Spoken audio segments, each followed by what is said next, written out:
And we are live on YouTube, about to be live on TikTok.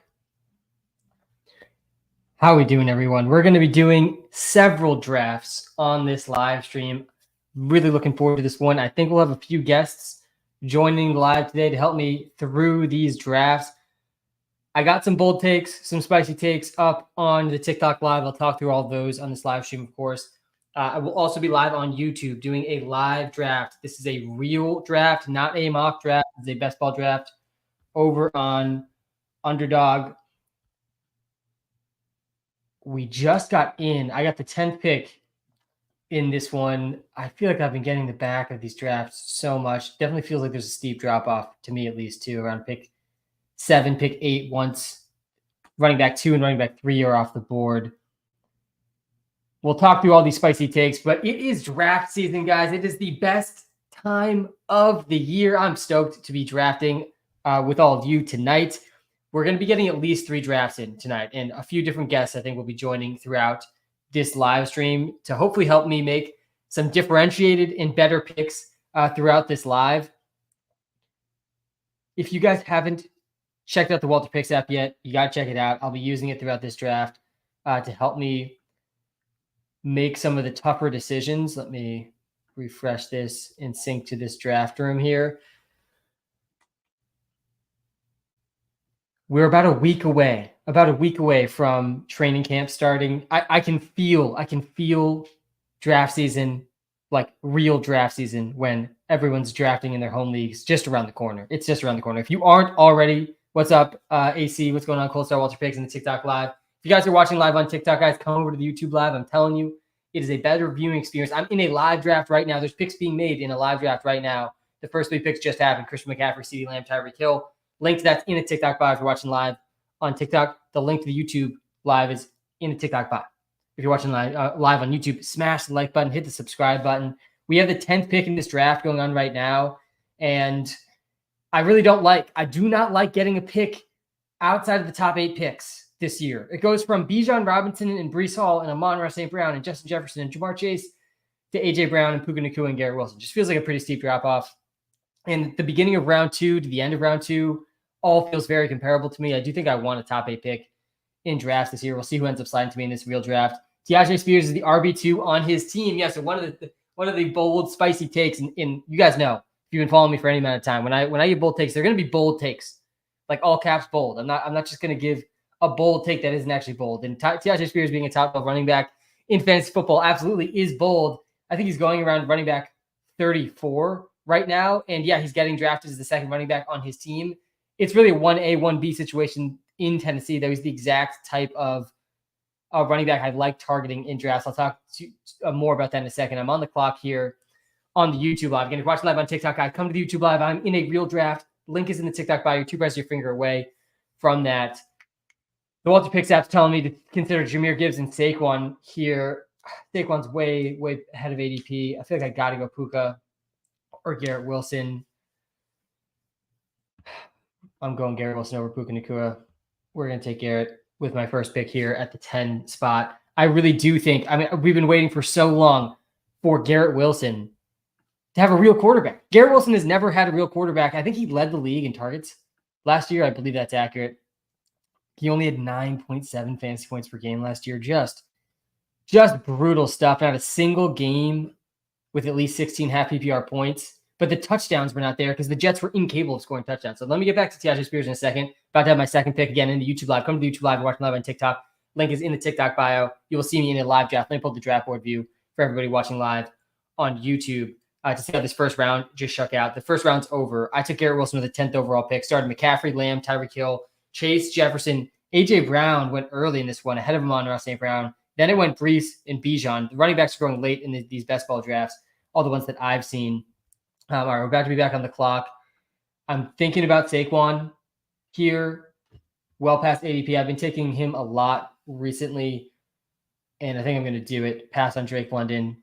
We're going to go a Saquon Garrett Wilson start. I really think Saquon's going to be going earlier and earlier in these drafts as we get closer and closer to the season. He's definitely going to go earlier than this in season-long drafts with traditional season-long drafts that you're playing against your friends. So let me go back to the Te'Ajay Spears conversation because I really think Te'Ajay Spears has league winning upside this season. It probably will take a Tony Pollard injury. But the reason I'm so in on Spears is I don't think he needs the Tony Pollard injury to pay off his current draft cost. He's going in round 8, round 9 right now. He was number 6 in the NFL last season in terms of yards per touch. And the receiving role that he had down the stretch last season, he had at least 6 targets in 4 of his last 6 games. 4 of his last 6 games. Really, it was 4 of his last 5 games in the fantasy football season. He had at least 6 targets. There's a path to Tyjae Spears getting 60 receptions this season. The Titans are going to be one of the most transformed offenses in the entire NFL this year. They're going to go from really over the past 3 to 5 years. They've been one of the more run-heavy offenses running through Derrick Henry. Derrick Henry is now a Baltimore Raven. That's going to be scary. That's a whole nother conversation. I might be able to get him in the 3rd round of this draft I'm in right now, live on YouTube. Again, if you're watching live on TikTok, guys, come to the YouTube live. Link is in the TikTok bio. I am in a real draft, not a mock draft, a real draft, a $12 entry, $20,000 to first place draft over an underdog. And you can see the draft board live on YouTube. Link is in the TikTok bio to that. I started with Garrett Wilson, Saquon Barkley at the 10 slot. But yeah, Tyjae Spears, he's an injury away. I think if Tony Pollard gets hurt, instant top 12 running back in fantasy football.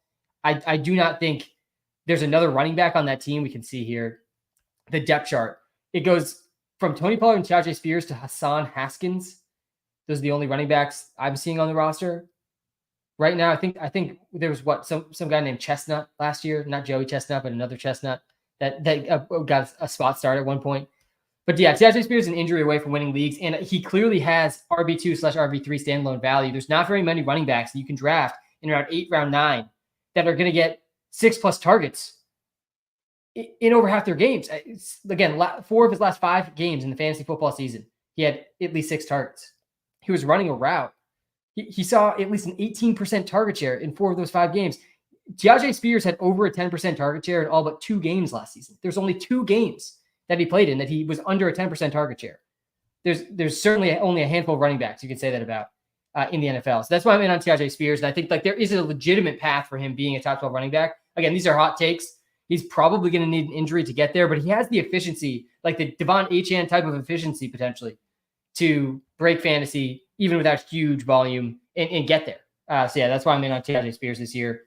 Why do you have confidence in Jaden? Yeah, so I have confidence in Jaden, particularly at the cost. And like really where this take is coming from for me, Jaden Daniels will outscore Anthony Richardson.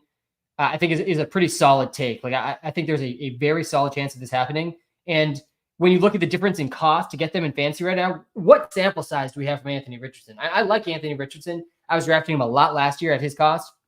But we saw him play 2 full games. He played 4 games, I believe, and 2 of them were full games. He looked great for fantasy in those games. He didn't show like the most, like as much as you maybe would want to see as a passer in those games, but the rushing volume we saw, the rushing production we saw was astronomical. I mean, he can break fantasy football pretty clearly, Anthony Richardson. But we have a tiny sample size.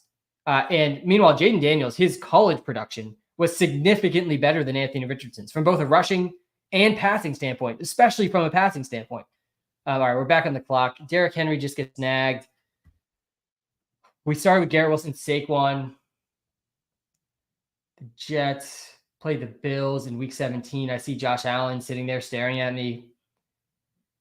The Eagles play the Cowboys. No Cowboys. Tank Dell's there. I don't hate Tank at his ADP. I think I'm going to go Josh Allen, though, with this team. And we can take Josh Allen in the 3rd, a little bit ahead of ADP, but at least we get the Jets, Bills stack there. Again, we're live on TikTok and YouTube. When you're doing the sleeper drafts, Joseph, when we get closer to like mid-August, we're going to be ripping sleeper drafts incredibly hard. I mean, I cannot wait. And one of the things I did so much better last season than the season before, and that I'm really feeling great about heading into this season, is I do so many best ball drafts. I'm 250 drafts in, guys. I've done 200. I'm out of control. I can't help it. I love drafting too much. I'm too confident in my drafting strategy in the best ball drafts and underdog. But best ball is different than the season-long drafts. I'm in 6 different high-stakes fantasy football leagues season-long where there's in-season management, unlike these best ball drafts. And 2 years ago, I had a really tough time transitioning from the best ball mindset to the season-long mindset. Last year, I did way better with this, partially because we did all those sleeper mock drafts on these lives, and that really got me back into the right mindset for the season-long drafts. So we're doing the same thing this year. All right. We are Wow.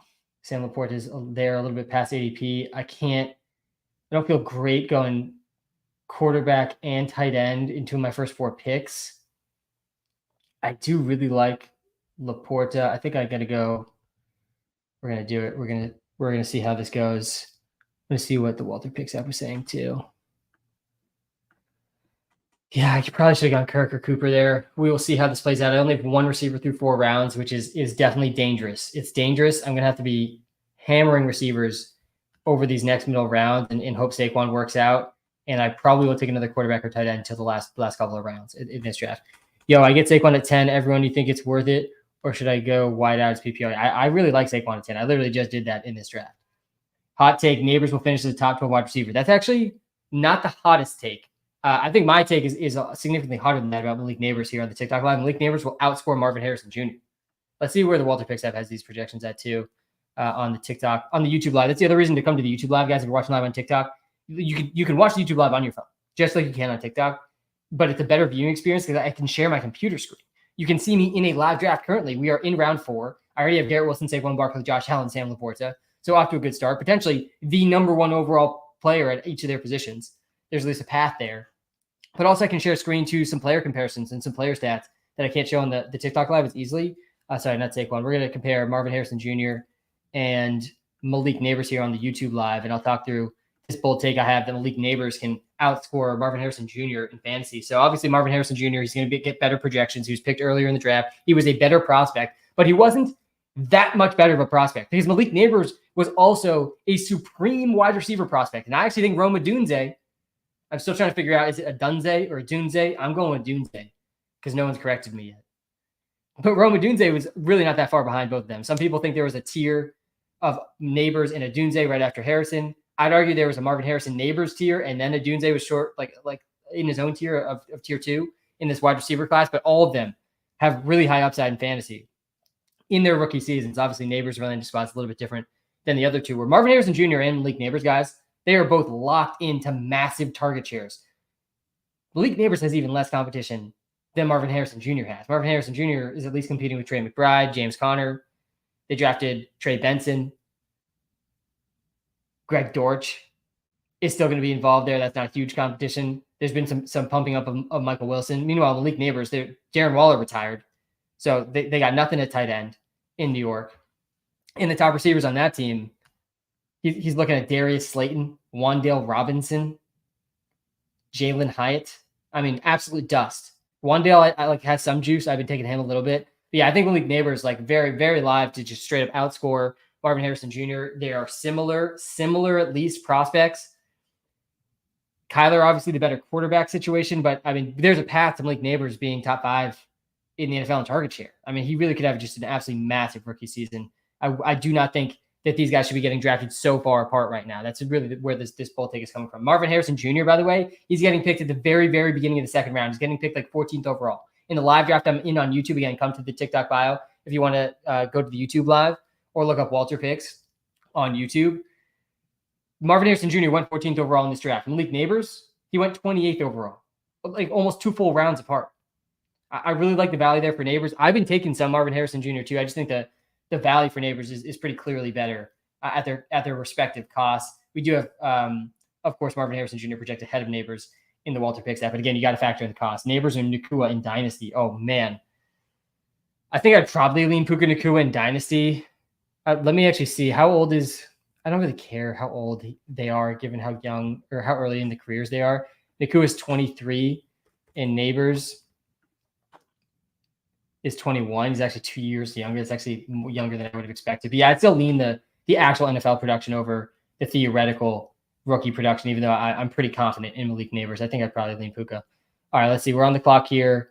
We need a receiver. We're going to go Calvin Ridley and DeAndre Hopkins, I think, with these 2 picks.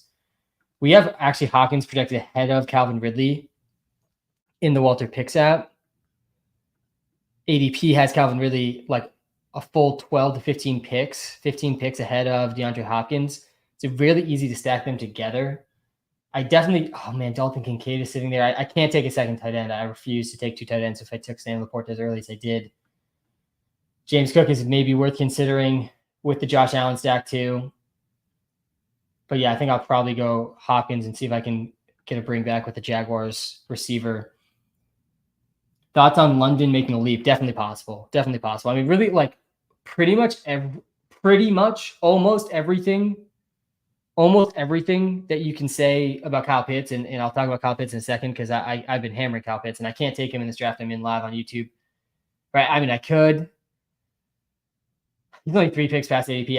I can't do it with Sam Laporte already on this team. I want to, but I can't because I want as much exposure to Kyle Pitts as I possibly can get in these drafts. I do think he has a very, very good chance to finish as a top 3 tight end in fantasy football. The most important metric I look at in terms of volume is air yards, and Kyle Pitts has been top 2 among the top 2 tight ends in the percentage of his team's air yards every single season he's been in the NFL. I mean, truly remarkable because people like last year, I feel like changed the narrative a little bit, but historically speaking, there is not a harder position to play as a rookie in the NFL than tight end. Rookie tight ends have historically been awful in fantasy football. Last year really changed that narrative a lot with several good rookie tight ends, Sam Laporte to Dalton Kincaid. Took Sam Laporte actually in this draft I'm in right now live on YouTube. Shout out to everyone on the YouTube live, by the way. Smash that like button, hit the subscribe button, hit that like button and follow button if you're watching live on TikTok too. Do appreciate that. Almost all the same things, though, apply for Drake London. I mean, he's going from Desmond Ridder to Kirk Cousins. Kirk Cousins has been in the top 10 among quarterbacks in terms of the percentage of passes that have been catchable over the last 3 years. Kirk Cousins ranks top 10. I promise you that Desmond Ridder does not rank in the top 10. Kyle Pitts, he was in the bottom 5 among tight ends in terms of his catchable targets, but he was in number 1 tight end in terms of air yards. And you see similar stuff with Drake London, where clearly the talent is there. Clearly the volume is going to be there in terms of the competition he's playing against. And clearly there's a huge quarterback upgrade and a massive coaching upgrade, getting Arthur Smith out of there and having a new coaching regime too. So the other thing, though, with Kyle Pitts specifically, and while I'm even more bullish on Kyle Pitts, especially at his cost compared to Drake London, because the Drake London cost is actually pretty high. A lot of people are in on Drake London. He's going in the early 2nd round, which that's the hardest part for me in coming around on Drake London. It's an extremely steep cost. Like I've been leaning Saquon Barkley over Drake London. I did that in this draft. I think there's a pretty good case for Jalen Waddle over Drake London. He's been going after Drake London. I think Devontae Adams, there's a good case for him over Drake London too. He's been going after Drake London. So it's a steep cost to pay for Drake London. Meanwhile, Kyle Pitts, he's going in round 6. I think he's going to go in round 7, round 8 in a bunch of home league drafts as like tight end 8 or tight end 9 in some drafts. The other thing you got to understand about Kyle Pitts is he has literally been allergic to the end zone since he entered the NFL. He has 6 career touchdowns in 3 years, and he wasn't playing in the red zone last season. Jonnu Smith had almost twice the amount of red zone targets that Kyle Pitts had. And again, this is where Arthur Smith being gone comes in and is a huge deal.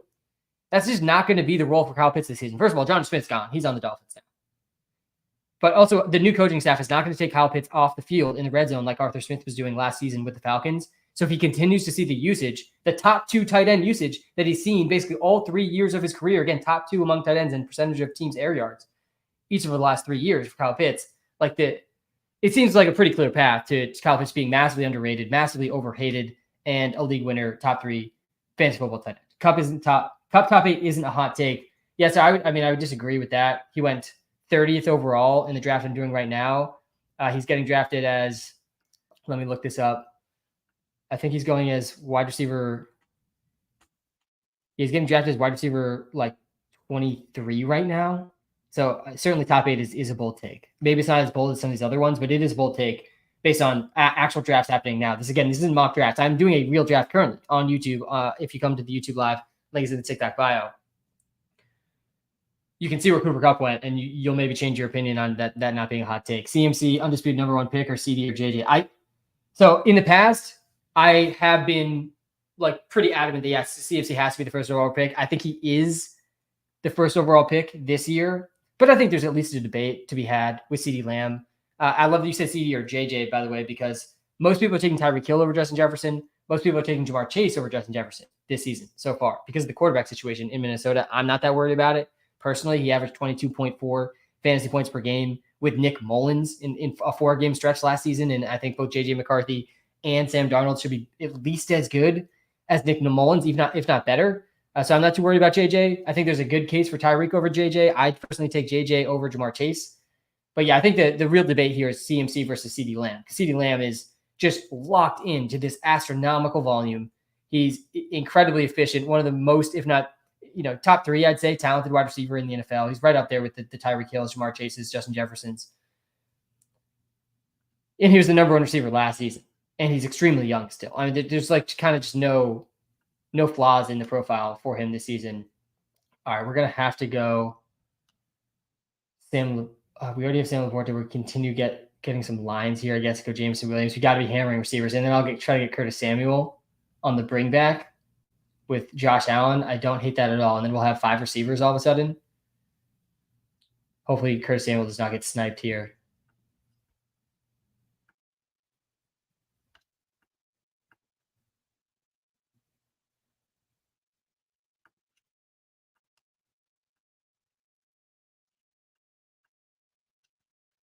Pull up the app again, see what we're looking at here. Again, if you're watching live on TikTok, guys, hit the follow button and come over to the YouTube live. You know it's fantasy season when you see the Kyle Pitts hype for the 12th year in a row. Absolutely, absolutely. You know it's fantasy season when we are pumping up Kyle Pitts again. And I have such a hard time with I've had a hard time in the past, and like a lot of creators have a hard time with take lock, right? Like take locks is such a real thing as content creators where you get locked into takes and you can't move off them. And this is something that I think has been a strength of mine as a fantasy creator for a long time. And this isn't take lock for me with Kyle Pitts. It's every single year it's a similar analysis that's landing me to this spot. But when you look at the underlying data for Kyle Pitts, you realize that he's had arguably the best usage among tight ends last season in terms of just pure volume and opportunity. It was Kyle Pitts. If you ignore the red zone for a second, and again, the red zone concerns I just don't have this year because Arthur Smith isn't there. But he led all tight ends in air yards. He was the only tight end over 1,000 air yards last season.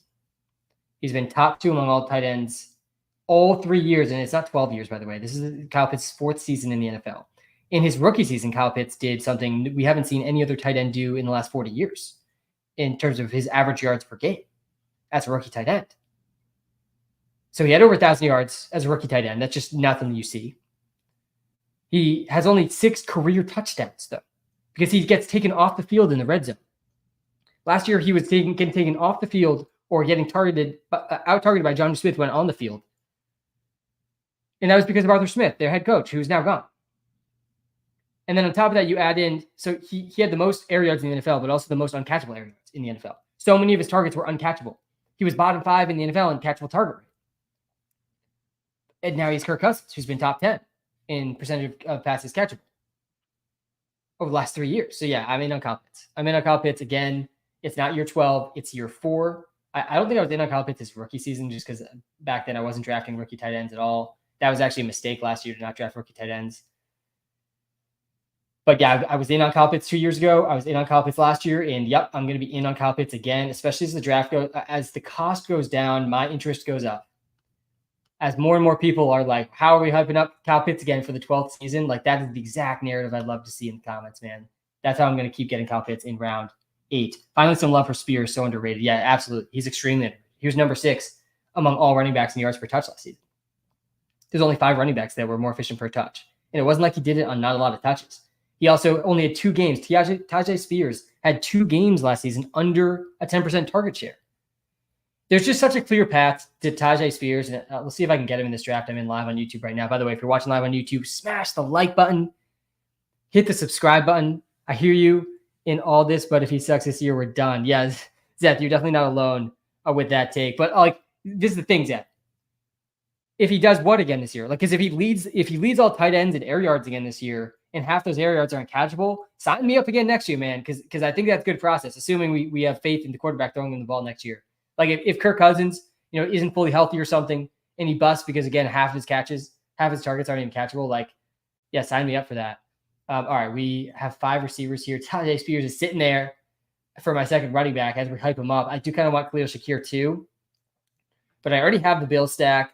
I need a second running back. I don't care about these week 5 buys. I do not think about buys when I draft at all. I think that's a very overrated thing to do. And we are on the clock, by the way. on the YouTube live. If you're watching live on TikTok, come to the YouTube live. Link is in the TikTok bio. We are through 9 picks, about to make my 10th pick. I had the 10th overall pick here. I went Garrett Wilson, Saquon, Josh Allen, Sam Laporta, Calvin Ridley, DeAndre Hopkins, Jameson Williams, Curtis Samuel. Oh, and I did not think through this massive Tennessee stack that I'm accidentally building with already 2 Tennessee receivers. I almost have to take Will Levis now as my second quarterback later in this draft. I don't know if I would have tapped Tyjae Spears. This is me just go. I would happen to be ranting about Tyjae Spears when I was on the clock and he's at the top of the queue. That might have been a mistake. We'll see if I can end up getting Shakir here or not. I don't hate going with Blake Corum or Trey Benson here. Trey Benson's been sliding based on some recent reports, but my opinion of him hasn't really changed. That first of all, the report about Trey Benson was just some beat writer's opinion, not from the team. They drafted him as the second running back in this class. Second or third. I think he went ahead of Blake Corum, if I remember correctly. He has pass catching abilities. James Conner has never played a full season. We have never seen James Conner play a full season ever. He's missed at least one game in every single year of his career. In that one game at least, that is missed by James Conner this year, Trey Benson is a top 12 running back in fantasy football. And if he misses more than one game like Trey Benson, I definitely can win leagues. So the ceiling's there. We're going to go Khalil Shakir here, though, to complete this Josh Allen stack. We got Curtis Samuel and Khalil Shakir now stacked with Josh Allen. Do like how this is going after only having one receiver through the first 4 rounds, because I took a quarterback, running back, and tight end.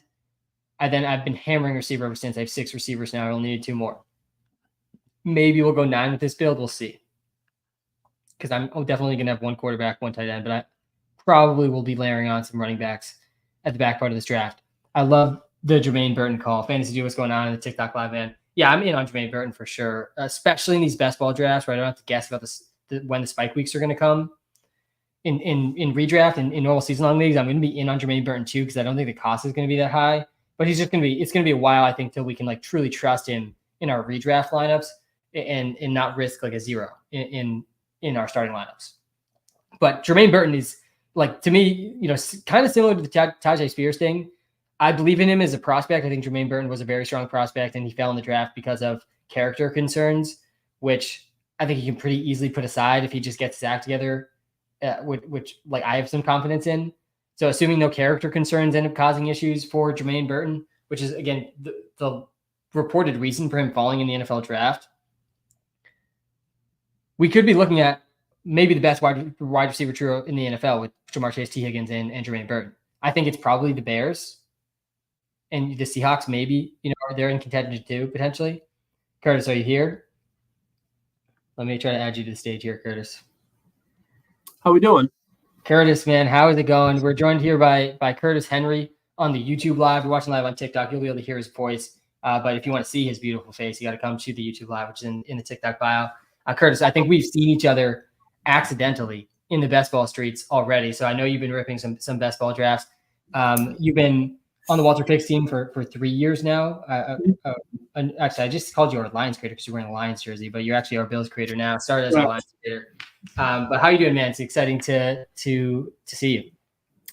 Doing well. We're actually we're having a tornado outbreak in central New York today, so that wasn't on my bingo card to deal with. But all things considered, doing well. And excited to be on the best ball grind, man. I think I'm 150 drafts deep. Wow. Right now. Yeah. It's July 10th. So yeah, you're definitely a true best ball bro. That is for sure. I don't know if you've been following along with the live yet, but we're amid. We can do another one after this too. They just released a couple contests that have 15-second clocks too, so we'll be able to get through some quicker than I expected this morning.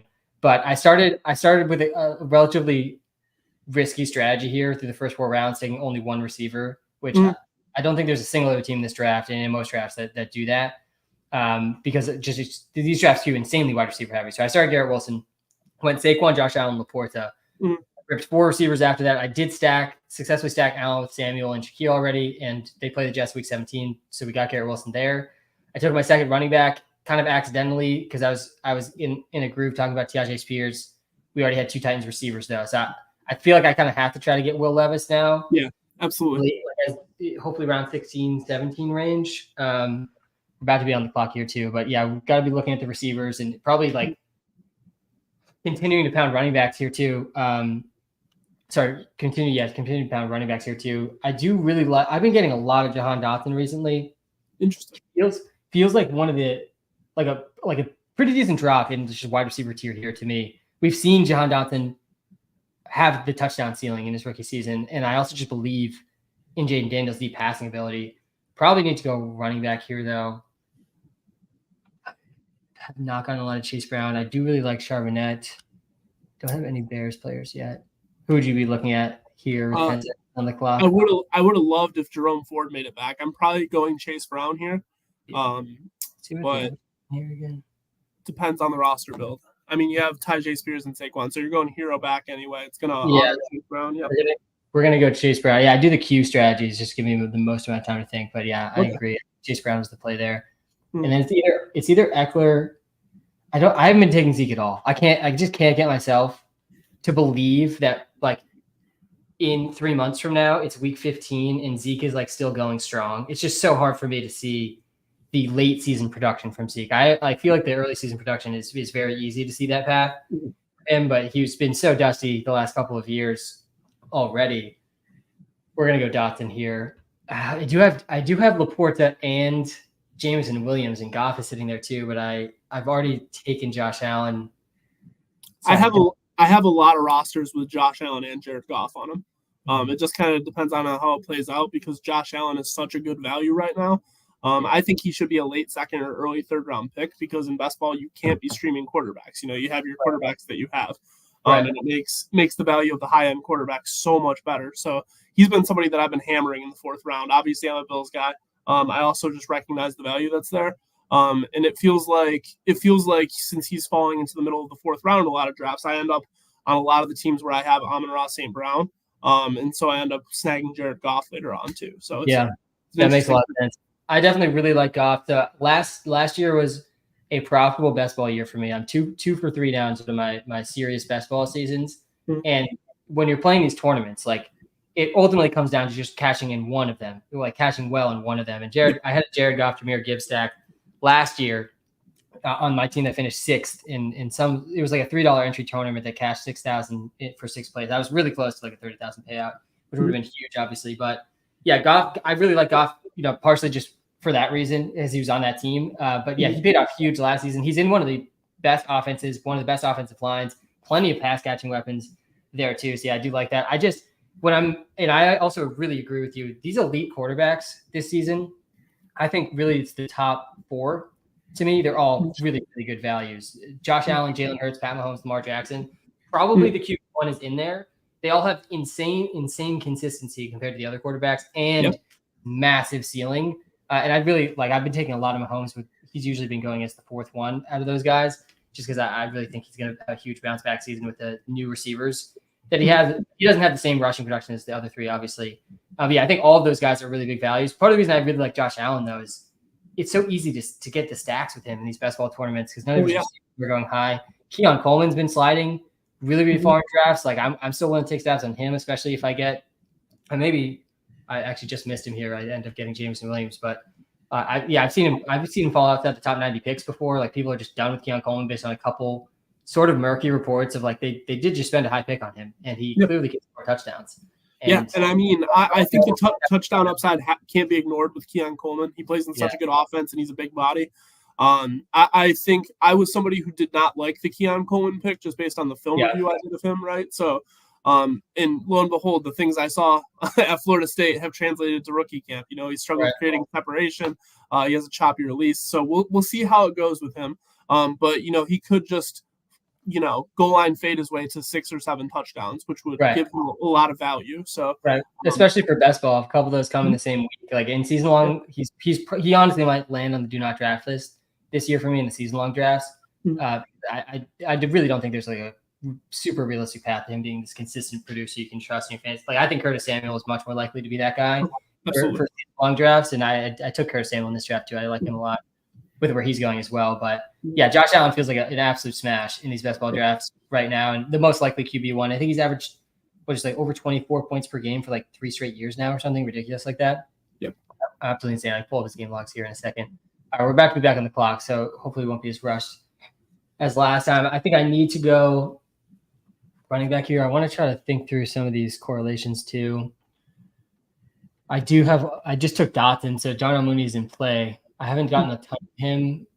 Running back wise, both these guys I think are in play too. I think Tyler Algier is just a pure handcuff at this point, but like a league winning one potentially. Yeah, absolutely. Back here at this 13-14 turn, it's a great spot for the Kirk Cousins and Mooney stack. Yeah, Kirk Cousins is just so fantasy friendly. We saw it last year with Addison.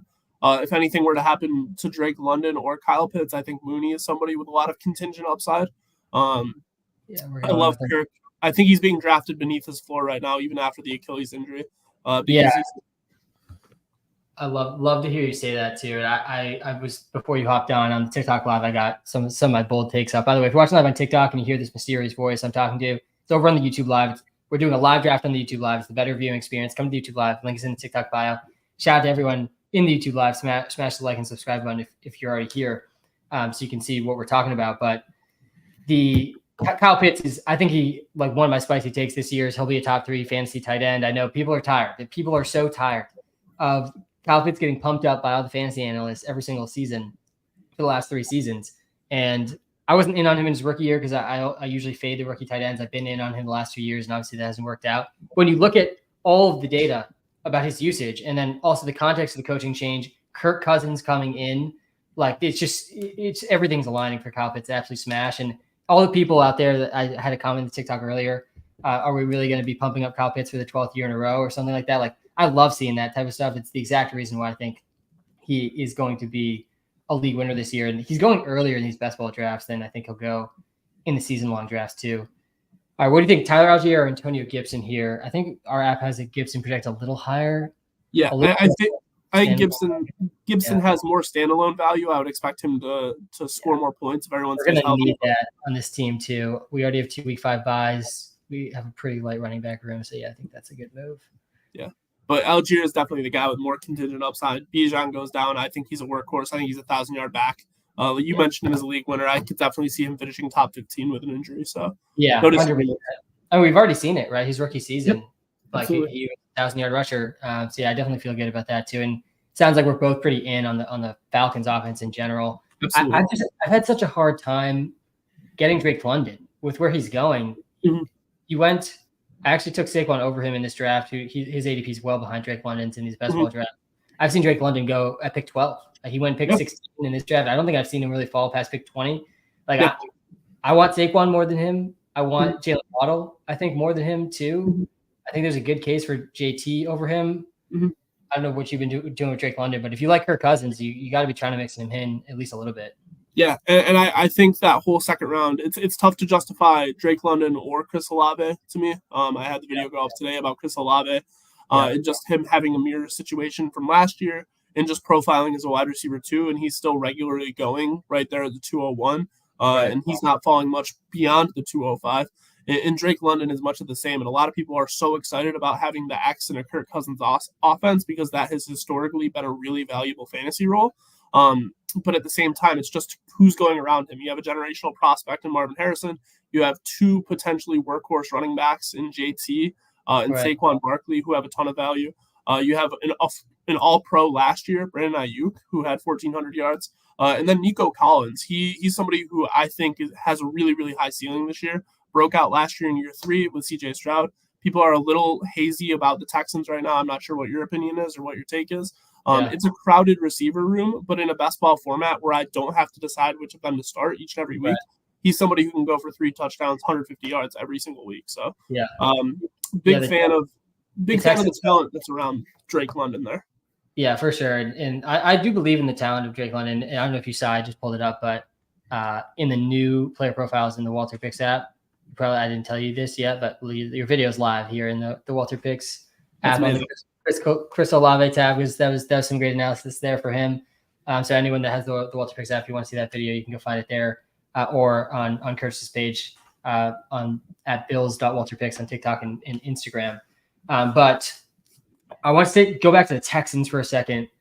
because that's been a super interesting dynamic in these best ball drafts. Some of the biggest, or one of the biggest droppers. It feels like he hasn't been popping up on the Market Monday reports suspiciously. I don't really understand how that's the case, but in almost every draft I'm in, CJ Stroud is going like 15 picks after average draft position. Mm-hmm. He's getting like pushed down closer to this tier where, like, realistically, he probably should be around the Dak Prescott, Jordan Loves, Joe Burrows of the world, with the pocket passers, no rushing volume, but there's potential like huge spike weeks. I mean, it's hard not to believe in CJ Stroud, but when you like, I think this new ADP makes more sense. Like, he really should be going around all these guys. But yeah, I'm definitely willing to take stabs on these receivers. I've been most out on Stephon Diggs, though. I think if I looked at my exposures, Tank Dell is probably the highest for me. He's the cheapest. And is he going still? Yeah, he went 3 picks after Diggs in this draft. They're really close together. I've seen them go back to back. And Nico's going a little bit ahead, but I'm willing to pay up a little for Nico and to get Tank at the cheaper cost. I feel like I've been fading Diggs mostly just because I take Tank Dell over him if I have the choice. I just have a little bit more faith in the youth. I think Tank Dell's the most underrated of the three still, too, despite what we saw from him. It's because the injury and the arrival of Steph Diggs, maybe, but that's kind of how I've been approaching it. All right, we're on the clock here. Will Levis is still around. We probably just have to take him. Yeah, I would rate Levis. Guys have one quarterback still, and I kind of just need to complete that stack. We don't have bye week issues there. That's good. Yeah, and I think with the Texans, too, I think my highest exposure is a Texan you didn't name, and it's not Joe Mixon either. I've been drafting a lot of Dalton Schultz. I think that tight end 13 is kind of his floor. I think he profiles in that 12 to 15 tight end range. Like, that's a safe bet. And if that offense is as good as we're making it out to be, why can't he score 10 to 12 touchdowns this year? Yeah, I don't hate that at all. Yeah, Dalton, the tight ends, like we'll talk tight end strategy here in a second, but I have been getting Schultz in some teams where I end up getting Stroud when he really slides. But my general tight end strategy has been like I want 2 of the top 12 in these ADPs, and like if not, I'm usually just waiting till like around this time and getting like Isaiah Likely. I think the contingent upside for him, like we just saw it last season. There's already been reports that they're going to get him more involved. It's a little tough to see without an Andrews injury, but at least there's like a story you can tell with him like winning one of these tournaments. I feel like I've been talking myself into Chig, and maybe I have to take him right now because I just took Will Levis to get. That's like maybe way too many Titans with no Jaguars on his team, but I don't hate him late. Like, I can see him having a spike week, but yeah, usually I've either been trying to get 2 of the top 12, or if I get like one of the early ones, like I did in this draft, Sam Laporta, I'll take 1, and then like one of the last picks, I'll take a tight end, or I'll wait till like the last 4 rounds to take 3. But that hasn't led to that much Dalton Schultz for me, which is just like that kind of macro strategy. But yeah, I don't hate that at all. Yep. Especially as a part of the CJ Stroud sacks. Yeah, I've been treating it similarly. Like, if I go 2 tight ends and 3 QBs on a build, I actually think 2 of the top 14, including Schultz. And my tight end 14 is actually Luke Musgrave. Love him. Like, I think I'm at 25% Musgrave exposure right now. And so I really like the touchdown upside. A similar story to Schultz, where everybody's trying to figure out the wide receivers. And he could just pop off with red zone targets and touchdowns, especially with Tucker Kraft hurt coming into the season. And we saw a lot from Jordan Love down the stretch. There's a lot to like about Jordan Love, and he's not getting the same level of hype maybe as a CJ Stroud, probably because the name value with the weapons differs a lot, right? But Jaden Reed, Christian Watson, Dontavian Wicks, Romeo Doubs, Luke Musgrave, that's a pretty good group of receivers right there, and probably one that's underrated right now. So I've been drafting a lot of Luke Musgrave, and he's my tight end 2 on a lot of teams. And then if I miss on 2 of the top 14 is what I've been calling it. I've been taking like 3 stabs with like a Jonnu Smith. I've drafted quite a bit of Tyler Conklin since he didn't receive any tight end competition there in New York. And I've also been drafting quite a bit of like Mike Gesicki and Greg Dulcich. So I can't get enough of Dulcich, the drug that I can't quit there. I've definitely taken some stabs on Dolch as well. Like, kind of the similar thing where I like Kyle Pitts. Like, you look at the yards per game in rookie tight end seasons, Greg Dulcich is in like the top 10 all time in terms of like, rookie yards per game. Like, he averaged like 45 or 50 yards per game in that range as a rookie. You just don't see that. Like, that doesn't just happen. You don't see rookies do that and not be good. Like, you look at that list and it's a bunch of Hall of Famers, Kyle Pitts and Dolch. Obviously he didn't play at all last season, so you're like, it's a little bit of a J.K. Dobbins situation. I don't know. We were talking on the clock there, so I just made a decision and went Braylon Allen over J.K. Dobbins. Yep. Walter McNabb agreed with me about the ceilings there. Probably an injury away, but also we got the Bill stack, so we get the week 17 correlation. I don't hate Dobbins, but I feel like I got to just temper the exposure there, similar to a Dolch situation. Like, there's a world that's just a 0, like all season. Big world where there's a 0. Like, Achilles injuries are no joke. So Dobbins is such a risky guy to be taking, even at a 16th round price. For sure. We got a comment here in the YouTube live that I pulled up the game logs. By the way, if you're watching live on TikTok, guys, come to the YouTube live. I see a bunch of you in TikTok live. We got some spicy takes up here that we'll talk through for sure on this live stream. But I'm also in a live draft right now on YouTube with our Bills creator, Curtis. Come to the YouTube live. You can see that live draft happen. It's in the TikTok bio. You're 2 presses your finger away from that. But we had a comment here in the YouTube live. Atlanta's fantasy playoff schedule is also so good too. And like I go both ways on this. Like, I care about week 17 correlation, especially in these bigger tournaments, especially like Ball Mania, where like it's 1.5 million to first, and then like 10th place is getting 10K. Like the drop off so insane that you really do need to be shooting for the moon with the week 17 correlation. But just looking at the playoff schedules, I try not to get too far ahead of myself, because we had like the Browns versus Jets situation last year in week 17, where nobody would have thought that was a good week 17 matchup. I care more about the correlated matchups than trying to predict the right matchups, if that makes sense, at this time of the year, because like so many of the defenses will just be decimated with injuries by that time anyways. But I do agree with this comment that looking at the Falcons playoff schedule, they get the Raiders, the Giants, and then the Commanders in the fantasy football playoffs. That sounds pretty good to me for all that entire offense. And the other guy we didn't mention when we talked a lot about the Falcons, but I couldn't really be more bullish on Bijan. And there was a point in his best ball season I was taking Bijan over Jamar Chase. I've been taking him over Amon-Ra St. Brown, which I'm a little scared about because it's led like almost no Amon-Ra St. Brown exposure. But like, if there's going to be a running back that leads the league in touchdowns, it's not Christian McCaffrey. It's going to be Bijan. Like, he definitely is a league-winning first-round pick like potential. Yeah, I agree. And there's a couple points that I'll try to make and keep in my thoughts here. But like, as far as Amon-Ra, my exposure on him is pretty low. I think it's under 5 or 6% right now. Part of that is I feel like I haven't had a lot of pick 6 or pick 7. Yeah. And part of that is when I do have pick 6 or pick 7, somebody is taking Bijan or Breece, and then I end up with Chase or Jefferson in that spot, and I just can't pass on it. Chase is someone right now that I think going into redraft season, when it comes to exposure, I'm comfy taking him 3, 4, 5, 6 here on Underdog. When it comes to sleeper, he might be my 101. I think we're due for a Jamar Chase breakout. It's just a gut kind of call, like Mecole Hardman Super Bowl anytime. But Jamar Chase, I think he's due, and his best season is still his rookie season. And I think he's too talented a player to say that. He hasn't crested 300 points again since then. And I think he's due. And I think if Joe Burrow is healthy, he's going to explode. So I'm big on Jamar Chase, especially with Boyd out. Just to have an even bigger target share. We could be talking 30 to 33% target share for Chase this year. And then when it comes to Bijan, I've been trying to get as much Bijan and Breece there in the back end of the first round as I can. Pick 7, 8, 9 is actually a really good draft pick. I think any of the top 9 picks I like. But once you get past A.J. Brown in the first round, you're starting to pay the rake there at 10, 11, 12. But that's where I drafted from here. I took Garrett Wilson. At least I feel like there's a story there. I don't have that much faith in Rodgers, but we do at least have a long history of Aaron Rodgers with Adams just peppering his top guy. Like, and there's definitely a comparison to make there. Garrett Wilson's certainly not like at that career level yet, but he certainly has shown the potential to be. So there's at least a path to him. But yeah, I definitely agree. Like I was saying at the very beginning of this live, after the top 8 picks, I mean, it feels just like a pretty clear, massive drop off. And then like after the first round, the whole second round is pretty much the same in terms of the tier. Yep. So first round is such an advantage if that's the case. Yeah, and if you're picking, that at that 12-13 turn, you can justify anybody in the rankings between the 11th guy, which I think is Jahmyr Gibbs, if not whoever's before him. It's that Garrett Wilson, Jahmyr Gibbs tier all the way down to Nico Collins, Deebo Samuel, Saquon. Like any combination of that, it's your guess is as good as mine. What's going to pop there? So you're just throwing darts at the board.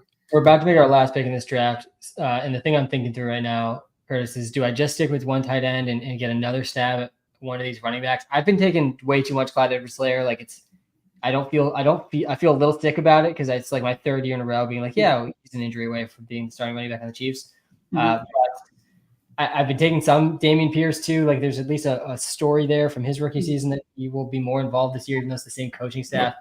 I don't hate Juwan Johnson either, but no, I would take Gesicki, Johnson, or Dulcich, any of those three to get a backup tight end, because with these tournaments, man, it comes to the top 2 advancing past that week 14 mark, and if you take a 0 on your tight end, that might be the 5 points you need. Yeah, I have been taking more Juwan Johnson too. His price has just fallen to the 18th round now. He's going like round 14, 15 before the injury. He's like the only real injury so far, kind of this preseason, as the preseason's about to kick off. But the report from Schefter was what was it? It was like, I can pull it up really quick, but it was something along the lines of like he may miss week 1, like he might miss week 1, which means like he's gonna be back by week 5, week 6, and like that's kind of like in that situation around 18. There's a reason he was going where he was. If I pull it up on the app real quick, I'm pretty sure he was like the number 1 tight end maybe in week 17 this past season. He was on the winning roster for Best Ball Mania 4. Yeah, absolutely ridiculous. He was top 10 tight end weeks 15, 16, 17. He was a top 15 tight end for the last 6 weeks here in the fantasy football season. Huge. That's all. That's all we need. Same exact. Copy and paste from last season, please, Juwan Johnson. We'll be all set with this squad. I honestly, I don't hate how this turned out. Let me recap the team here before we wrap up this draft. So I had the 10th overall pick, took Garrett Wilson. Quarterbacks ended up being Josh Allen, Will Levis. Again, if you're watching live on TikTok, you can see the screen the team that I'm talking about on the YouTube live link is in the TikTok bio. Saquon Barkley, Tajay Spears. So I went with a hero running back build, like almost unintentionally here. I kind of had to because I only had one receiver through the first 4 rounds. So I just started hammering receivers after that. But so I got Saquon as the hero running back. And then I didn't take another running back in the top 100 picks. I went Tajay Spears, Chase Brown, Antonio Gibson, Braylon Allen, Tank Bigsby. After that, I feel like there's at least a story you could tell about all these guys having standalone value. They're all certainly, other than Antonio Gibson, I don't think his role really changed with the Ramondre injury, but all these other guys, like an injury away from having this team absolutely crush. And then receiver, Garrett Wilson with the bring back week 17 against Josh Allen, all these Bills players. I took Ridley and Hopkins. I like Hopkins a lot more than Ridley at their costs right now. Yeah. But I really believe in the Titans being one of the biggest transformations from last season to this season, just in terms of sheer passing volume. I don't think Tyler Boyd's going to command any sort of significant target share there either. And I don't hate stacking 2 receivers on the same team, even if I don't get the quarterback. Like it just kind of increases my team's probability of at least 1 touchdown from those guys in a given week, which is all I'm going to need. We lost this. Just go back to this. And to that point too, I compare the Titans this season kind of to the Bucs last season, where the Bucs offense, we were having reservations about Mike Evans, we were having reservations about Godwin, we were having reservations about Baker and Rachaad White, and then they turned out a top 5 running back, a top 10 quarterback, and a top 10 receiver. So if the Titans can do that, they're going to be so valuable. And stacking them up like that, not a bad idea at all. Yeah, honestly, like my biggest question mark with the Titans is just Will Levis. Like, can he actually take that step forward and like produce enough fantasy points to go around? And if he does, obviously I got the stack here in this draft, so it'll work out really well on this team. But to wrap up the team here, the other receivers, I stacked Curtis Samuel and Shakir with Josh Allen. I snagged Jameson Williams. I'm interested to get your thoughts on him, Curtis, before I have you go and bring on our next guest. And then at running back, I think I already read through those, and I took Juwan Johnson with our last pick. So we had Sam Laporta and Juwan Johnson as our tight ends. Hopefully, I think there's like a world where I have probably not wide receiver 1, but at least there's a world where Garrett Wilson's wide receiver 1, Saquon's running back 1, Josh Allen's quarterback 1, Sam Laporta's tight end 1, and we are laughing our way to first place in this tournament. I wanted to just ask you quickly about Jameson Williams. You got the Lions jersey on. He's definitely been a polarizing guy. Just in general, really throughout his whole career. He has not had any relevant fantasy seasons to date. You can see here his rookie season, didn't play till week 13, had 1 game where he played. He had 1 catch for 41 yards. I think he had a big rushing touchdown or something in that game too, maybe. Maybe it's actually rushing here that I'm looking at. And then 2023, last season, he had 2 games over 10 points. And then he had a huge playoff game, 19 points fantasy points in his last game of the season against the 49ers. I think that was still also, that was also 1 big rushing play and not actually a sort of substantial volume. His biggest target share last season was 22%. He was under 20%, 15%, like almost every other game. We haven't seen the volume from him, but Where are you at with him in terms of these basketball drafts and with season long?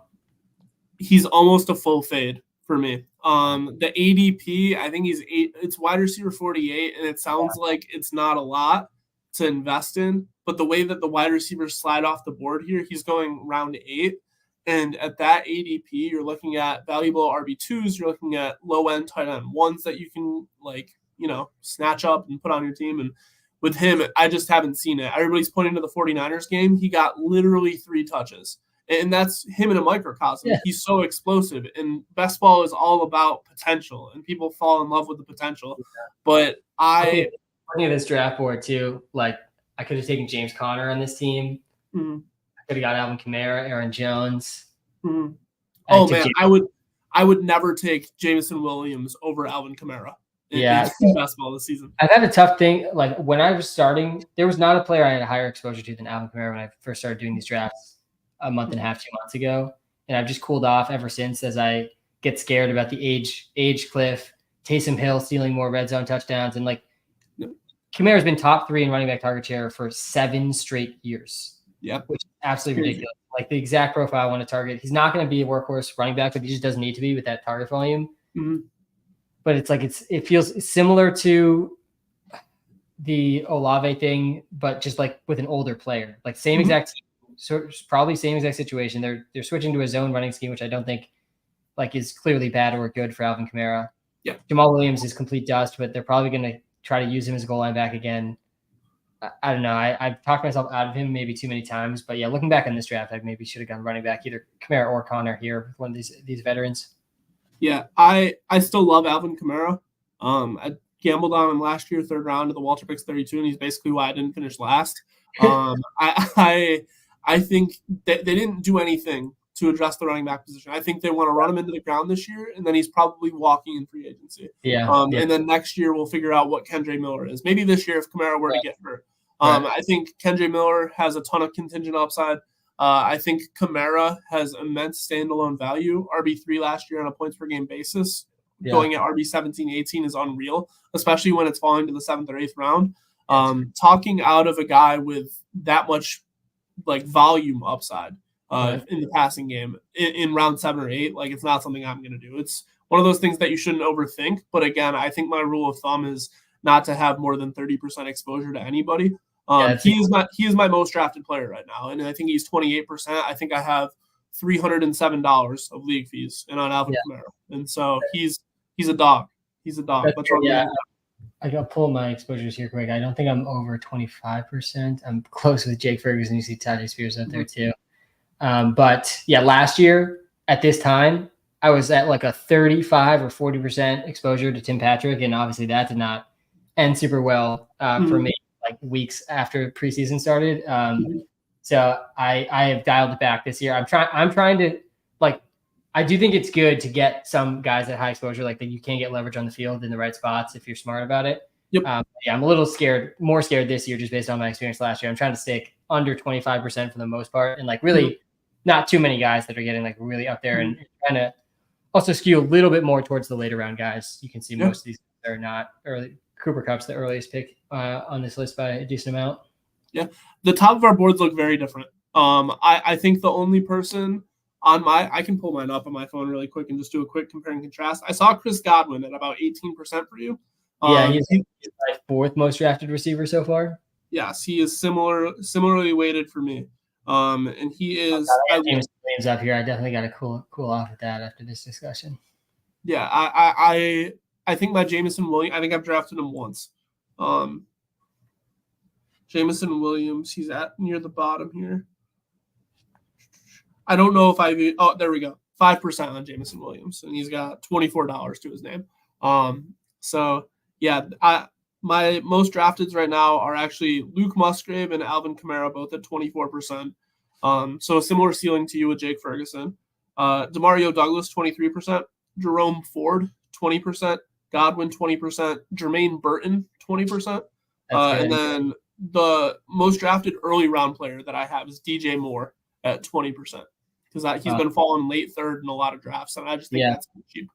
3rd round, especially in the best ball format. I mean, it's he's got a similar weekly ceiling to Jamar Chase, right? We've seen absolutely what was it, 50 points in that one game.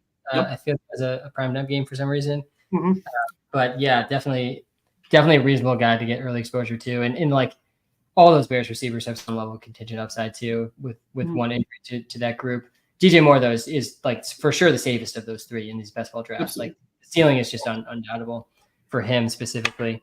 Curtis, I gotta bring on our next guest here. Thank you so much for hopping on. I'm sure we'll do this again. Absolutely. And yeah, we'll talk soon, man. Have a great one. All right, man. Have a good day.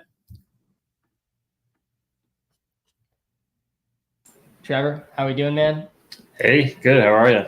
I'm doing well. This is going to be a more intense draft because I did the 15-second timer because I want to try it out on a live stream. So we'll see how that goes. But just to introduce you to the audience real quick, because I don't think you've been on a live stream with me before. This is Trevor, our lead data scientist at Walter Picks. He's the man behind the curtain for so many of our projections in the Walter Picks app. I know you've done some best ball drafts already too. Obviously, we talk every week, if not every day, about a lot of this stuff. So we might be repeating ourselves to some extent, but yeah, pumped to have you on, man, and to talk through a draft. Yeah, happy to be here. Let me pull this off for a second. I gotta resync. What pick? We got pick 7. I don't hate that at all. Finally, don't get a pick 10 through 12. You resync the underdog. Sounds like a Bijan draft to me, if he's there. Yeah, Bijan or Brees.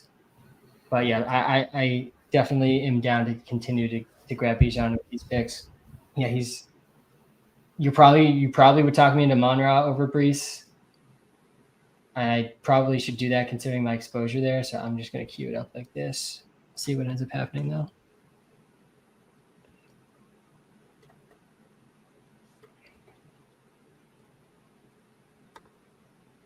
What did you think about that Jameson Williams conversation? Curtis was pretty much full fade on him. I feel like it just feels like to me, if there's a place to take him, it is in this best ball format where like he has at least the prospect profile and the offense to get a 30-point game, where there's like you're not really finding that from many receivers in that range. But he also feels like a really extreme risk at just zeros, like a lot of zeros, which obviously is not what we want. Yeah, definitely the 8th and 9th round. Yeah, definitely out in redraft if this is the cost. Like I can't, maybe his cost is lower and I'm in, but yeah, I do think there's a big risk for a lot of zeros, which for best ball when you have 9 receivers or 8 receivers. Justin Jefferson's fallen to us at pick 7 here, and this is the problem for me, man. I was like, for a while I was taking Justin Jefferson. I've been taking him over Amon-Ra St. Brown. I don't think I've taken Amon-Ra St. Brown over Jefferson once. For a while, and still I've been taking him over Jamar Chase, which I have been starting to like shift away from that a little bit because my Justin Jefferson exposure is getting too high. How am I getting Justin Jefferson at 7th overall? Like people are just so scared about the quarterback situation. For a little bit, I was taking him over Tyreek Hill. I stopped doing that because, like again, my exposure for Jefferson was just getting too high. I wasn't taking him over the McCaffrey or Lamb, but yeah, I mean, I feel pretty good starting with Jefferson at the 7th overall pick. It honestly reminds me of drafts last year where I was getting Christian McCaffrey at like pick 5 or pick 6 because everyone was so scared. They knew he was going to get injured when that is not how injuries work. Feels like a little bit similar where the people just know he's going to suck with a bad quarterback, but we just saw him average 22 points per game with Nick Mullins last season for like a 4-game stretch. Small sample size to some extent, but I really don't have very much fear with Jefferson. I don't know where you're feeling with that. I think you mentioned you might be taking Amon-Ra over him. Is that still the case? Yeah, that's what I've been doing, but I don't feel strongly about that. I mean, Jefferson at 7 is a good value. So yeah, obviously Amon-Ra is off the board in this one. Let's do this comparison quick. Yeah, last season, obviously it's just a lot of that came with Kirk Cousins, 16.8. Like if I were to say like team agnostic from all these situations, like I'm taking Justin Jefferson as my first receiver there. All right, we're back on the clock. I forgot these are 15-second clocks. We already got Jefferson. I kind of want to just keep getting Saquon teams. So I'm going to queue him up. There's no Green Bay that makes sense. Yeah, we're going to take Saquon here. A little bit later than where I got him in the last draft. I just, to me, there's a little bit of a teardrop in these running backs, honestly, at Saquon. Like I get why JT's ADP is ahead of Saquon's, or it has been for a while. I wouldn't be shocked at all to see those flip. But I get it. He's a young previously successful running back that has a clear path to potentially being the touchdown leader. But I don't think he's the same receiving upside as Saquon, which is why I would take Saquon over JT. But then like you get, and I would take HN, I think is my highest exposed running back, especially when I have these early round picks. But like, to me, there's just a clear drop off from Saquon to these other running backs. There's like just a little bit more risk with all of these guys. Obviously the price is lower, but Saquon, like to me, is this year's version of David Montgomery, going from the Bears to the Lions last year, one of the worst offensive lines to one of the best offensive lines, and immediately top 5 in touchdowns while splitting a backfield. Saquon going from one of the worst offensive lines, maybe the worst offensive line. I don't know if you've been watching the Hard Knocks. It's actually been, I think, pretty interesting so far, the first 2 episodes. But like the whole front office is like, yeah, our offensive line has been so bad. Like, and it's like, yes, their offensive line has been top 5 in the NFL. And now Saquon goes to the Eagles, which is a top 5 offensive line in the NFL. I don't want to underrate that by any means. I really think too, as some of the more casual drafters start getting these best ball drafts over the next month and a half, like Saquon's going to get steamed up. For sure. Some closing line value there. All right, HN is sitting there for me. What would you do here? It's HN or Pittman here for me. It's just too good of ADP value for me for HN. Yeah. With where I drafted him before. We're getting him 7 picks past ADP. I'm starting 2 running backs, so I definitely gotta not go running back with my next pick here. Again, if you're watching live on TikTok, guys, shout out to everyone on the TikTok live. Make sure you hit that follow button if you haven't yet. Come to the YouTube live. Link is in the TikTok bio. You're 2 presses of your finger away, and you're at the YouTube live. I'm doing a live draft right now with our lead data scientist at Walter Picks, Trevor, on the YouTube live. You can see the draft board happening. We are in round 3. It's also going pretty fast. It's a 15-second clock. I think I'm liking it so far, even though it's been a little fast on the clock. I got Justin Jefferson with the 7th overall pick.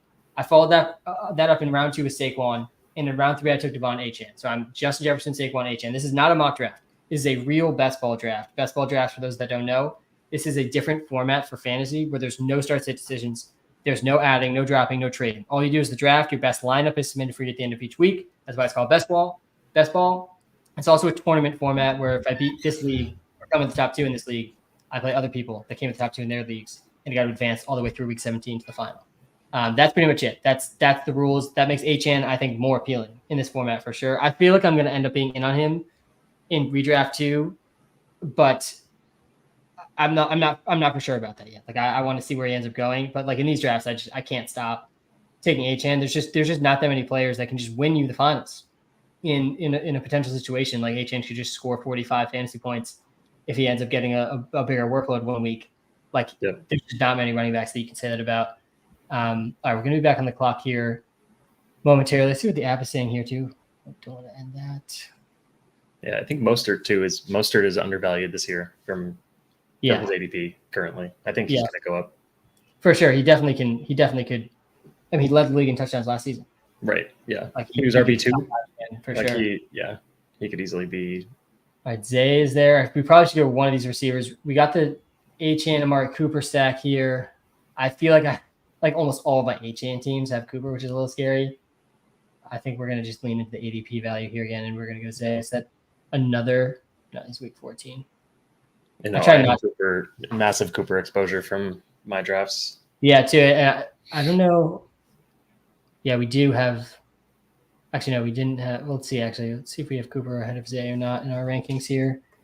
I think we do. I think we do too. Yeah, pretty close. The ceiling's a little higher for him. It's a little scary with Zay Flowers in these best ball drafts, just because like all of his touchdowns came when Andrews was hurt. And if he's not going to score touchdowns, he's not going to pay off at this price tag. Yeah, he has a lot of the things I like in drafts though. Like he's year 2, if he takes any sort of step forward, he's kind of like a Tyreek Hill light in sort of the way that he can move after the catch too. I definitely fall for that type of player a lot, but yeah, it's a little scary when all of his production, Andrews was out in all of these games. Yeah, he's in a great offense. I mean, they got Derrick Henry now, so like I think their touchdowns could be there even with Andrews. Like they could just score more touchdowns. Yeah, and the Ravens definitely were like more pass heavy at times last season, but it's definitely scary because their team's so good in real football that, and the way that they're built and have Lamar and Henry now, like there's going to be games where they just absolutely crush teams and just do not need to throw at all, which is definitely a little bit scary too. But they do get the Texans in week 17, and I do like that potential game environment there too. Like Texans for sure are one of those teams that can get that game into a shootout. All right, we're going to be back on the clock here in a second. We got Keenan Allen and Ridley. Godwin sitting there. Yeah. We got Kyle Godwin. Pitts. Kyle Pitts is sitting there too. Only one person after us is taking a tight end. We're kind of in the middle of the board, so we have. Yeah, we do have Pitts ahead of Kincaid. I kind of do want to go Pitts. I'd say Pitts or Godwin would be my pick here. I just auto picked. No. Too slow. 15 second clock. Yeah, that's the 15-second clock in action there. I thought for 1 second too long. I was actually trying to. I switched my mind last second from Pitts to Godwin because I only have 2 receivers, but we'll see if we end up getting lucky here. Probably not with where we're picking in this draft. Godwin's going to end up going. Let's look at the stacking partners ahead of time with these clocks going so fast. Let's look at our team so far. I'm still trying to get the week 15 and 16 matchups memorized. I'm still working on that. I got the 17 ones down, but I feel like nobody's doing the week 15, 16 stacks. There's probably maybe even more edge there. All right, we're looking for some Packers. That's definitely about to come up. Watson, Dobbs, Jaden Reed went recently, I assume. Yeah, he went just before that Kincaid pick. Yeah, that would have been a good pick there. Who do the Vikings? Don't want to accidentally draft Christian Watson here, so we're not gonna. Don't worry. Keep an eye on the clock. Yeah. All right, we got. Let's see who the Vikings play. Bears and Seahawks. The Bears and Seahawks play each other too. That's kind of an interesting. Addison. I don't hate the Jefferson Addison stack either. I've been taking some Xavier Worthy.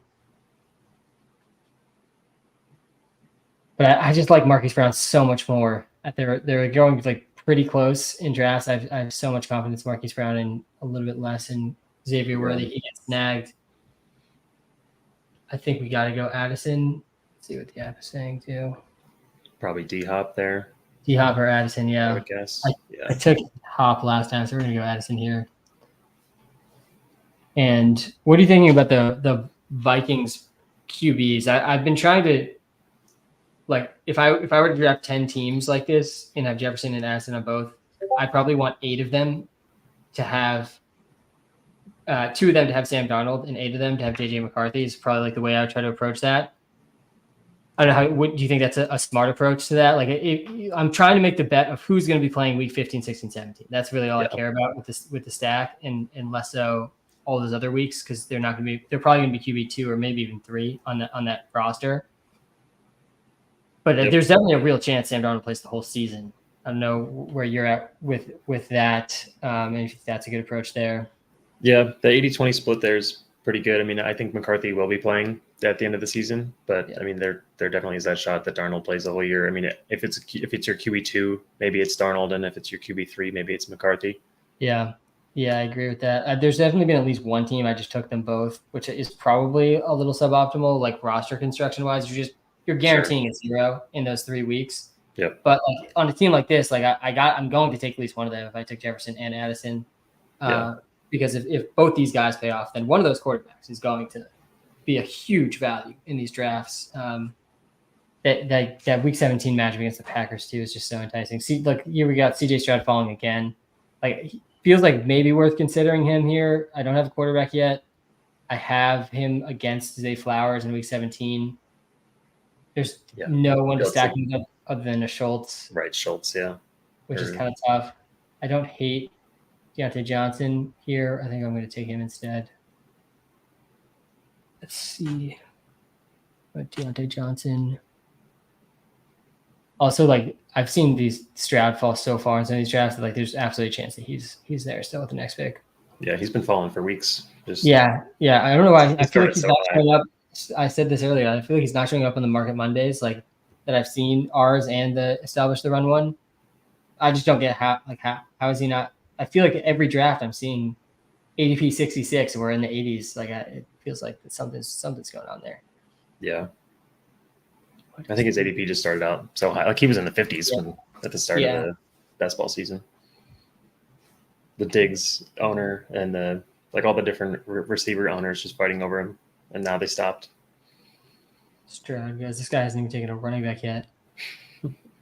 People are crazy with these running backs. He's taken 4 running backs. That's definitely too many. Nothing makes me happier than when I'm in these drafts and I see guys take a 4th quarterback or a 4th tight end. It's like my odds just went from 2 out of 12 to 2 out of 11. It's like it's the best thing in these drafts.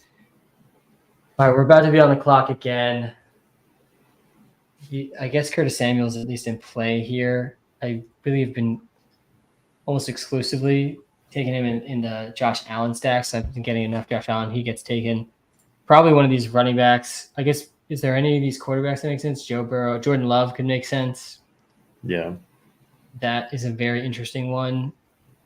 Let's see our quarterback rankings. I feel like I haven't got, we got him 1 spot behind Burrow here.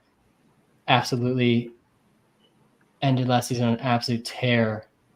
Jalen Warren could make sense here. I would say Warren or, Jordan Love. Yeah. I think I'm going to get a Love team here. Yeah, we're going to do it. Probably makes me less likely to get one of those Vikings quarterbacks now too, which I don't hate just because it's a very tough decision to make. But I don't like drafting 2 quarterbacks in the same Week 17 game because it's almost like it's like negative correlation. Like if that game is big, I only benefit once from that, and if the game ends up being a dud, then both quarterbacks are going to get nuked from that. Feels like the wrong way to correlate Week 17 with 2 quarterbacks, but we got the Week 17 correlation going on nonetheless. We got to get one of these receivers now for sure, if not both. Definitely, and then a Musgrave pick later as well. Very good call, yeah. All right, I've been taking Tucker Kraft in like the last round also, like he's free. And he feels like an Isaiah Likely type of pick.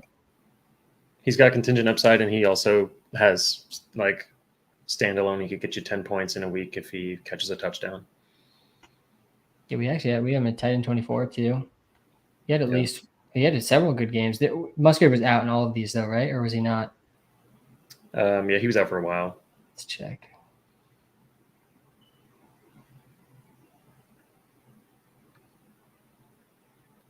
Yeah, he missed weeks 12 to 17.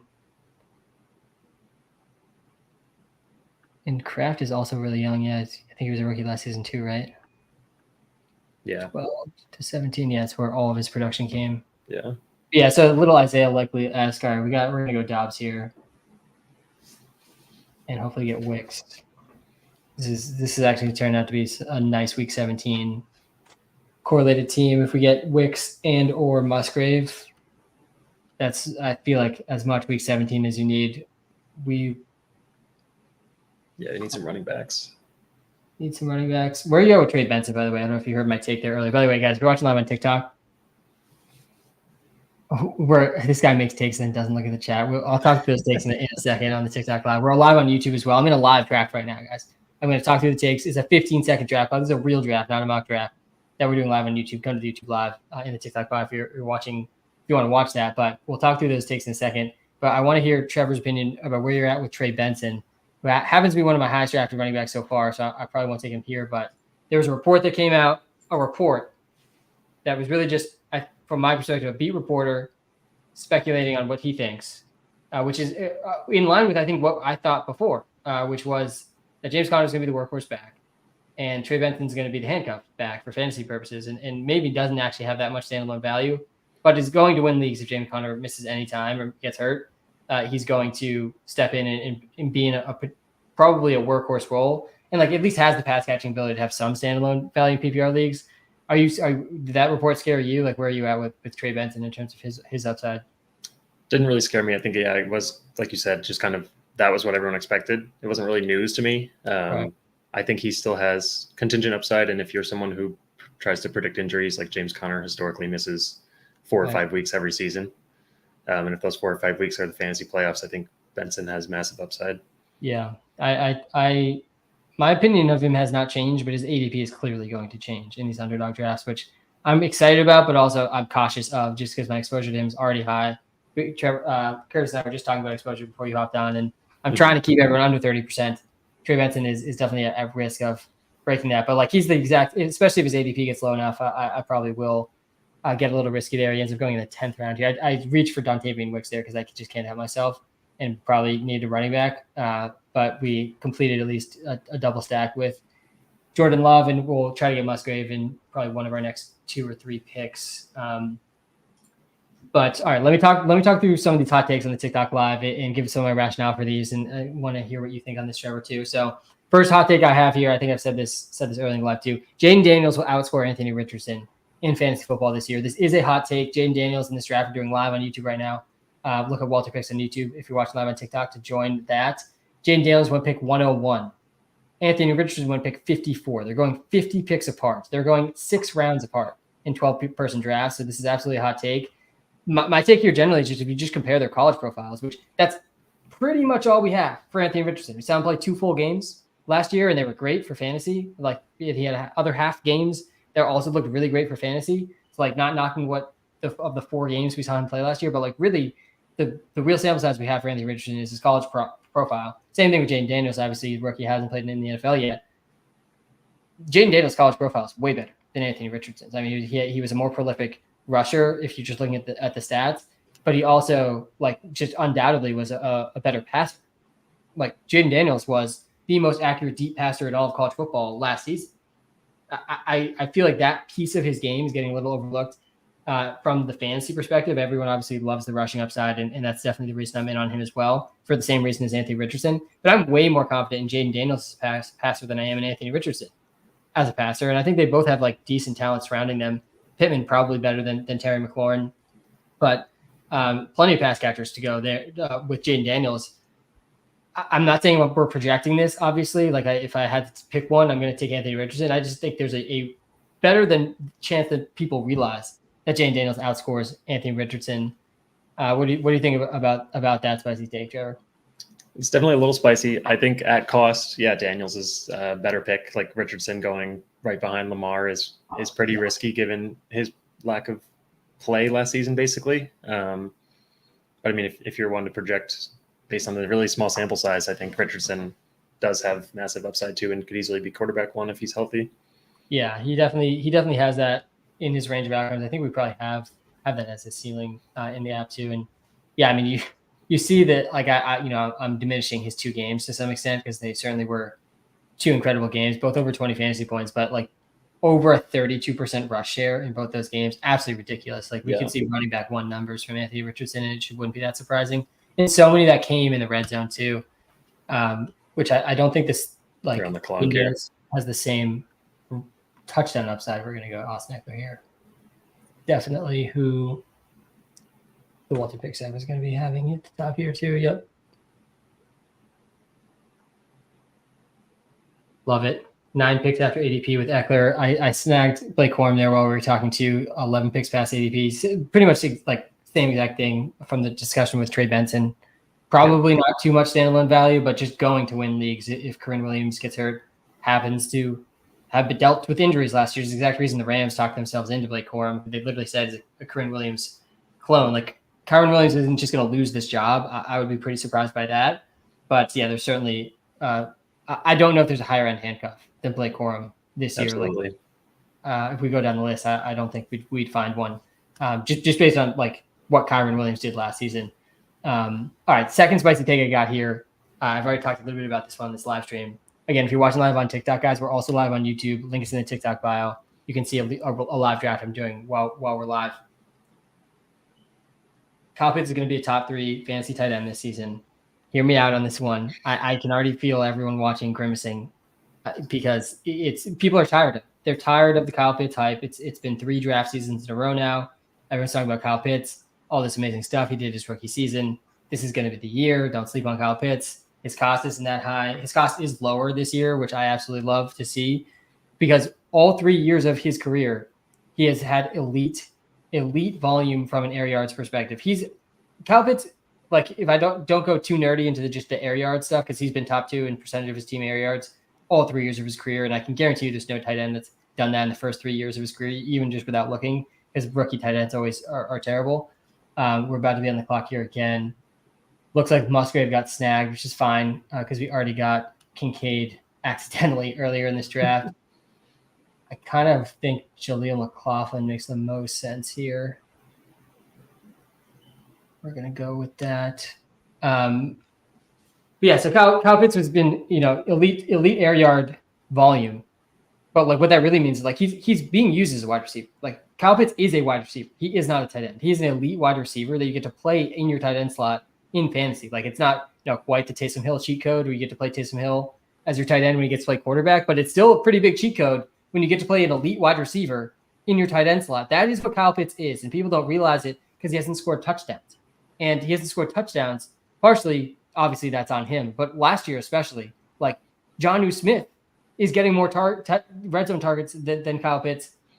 Kyle Pitts is coming off the field oftentimes in the red zone in favor of Jonnu Smith. That's just not going to be the case this year with the new coaching staff. Arthur Smith out of town. Jonnu Smith also out of town, which gives me even more confidence in that take. And then obviously the quarterback change. And I'm a little scared to be betting on a quarterback, an aging quarterback coming off an Achilles tear. So we just really haven't seen it. We're going to see it from two guys this year with Rodgers and Kirk Cousins, which will be really interesting. But Kirk Cousins, assuming he can get back to what he was, top 10 in catchable target rate over the last 3 years. Kyle Pitts was bottom 5 in percent of targets that were catchable. Like he's going to have way more catchable air yards. He's not coming off the field in the red zone. And he's going to be top 2 in tight end air yard share again. Like sign me up for that for sure.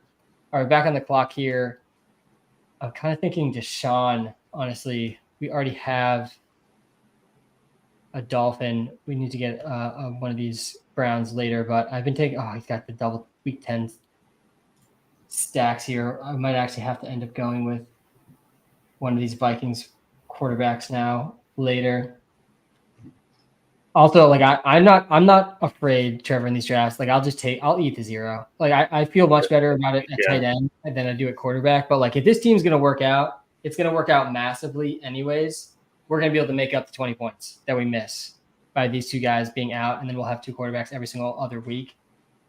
Part of me oftentimes will just, I'm fine taking the L rather than trying to get a third QB just for 1 week. Maybe if there's a stack, I'll end up changing my mind on that in this draft. But I don't hate McCarthy at the final round there. Yeah, talk to me about Kyle Pitts. Like, are you going to talk me out of this take, or like, are you following the logic there for me? I definitely am. I mean, like we have him projected for tight end 4, so like saying he's top 3 isn't that big of a stretch. And then the tight ends, hard to see. Tight end tier is so tight. The top 6 tight ends we have projected between 12 and 14 points per game. Like, if I wouldn't be surprised if he put up 14 and was just tight end 1. Like, he's got a better quarterback. He's going to get 20% of target share almost every week, I feel like. So it wouldn't be surprising to me at all, really at all. And I've been trying to get my exposure up to him in these underdog best ball drafts, but he's actually going higher there than I think he's going to in all these season-long drafts, just based on the ADPs we're seeing across these different platforms. Like, I think there's going to be some drafts I'm in this year in my high-stakes season-long drafts that everyone hates Kyle Pitts, and nobody would touch him with a 10-foot pole, and I'm going to get him in round 9 and not have to spend any sort of pick on tight end. I think I'm going to go Algier here. One more upside stab at running back. None of these receivers get me too excited. Is 6 where you top out at running backs normally? You ever take 7? Yeah, 2, 6, 8, 2. So yeah, I'm not. There's if I really go 0 RB, I'll take 7. Like, I've had a 2, 7, 7, 2 build in some of these drafts.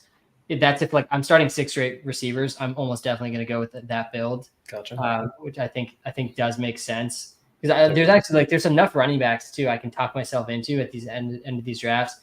Tyrone Tracy, Roshan Johnson, Clyde Edwards-Helaire, Dameon Pierce, and Tank Bigsby. All those guys I can talk myself into being injury away from winning these tournaments. And so I'll take an extra stab if Alvin Kamara was my first running back, or sure. Even some of these drafts I'm getting even crazier than that. It's Austin Eckler's the first running back I take. Obviously we're going to need some injuries to go our way if that is the thing I'm walking into. All right, but we do need receivers and tight end here to wrap up. Jonnu Smith definitely makes sense. I got to get a Cleveland player.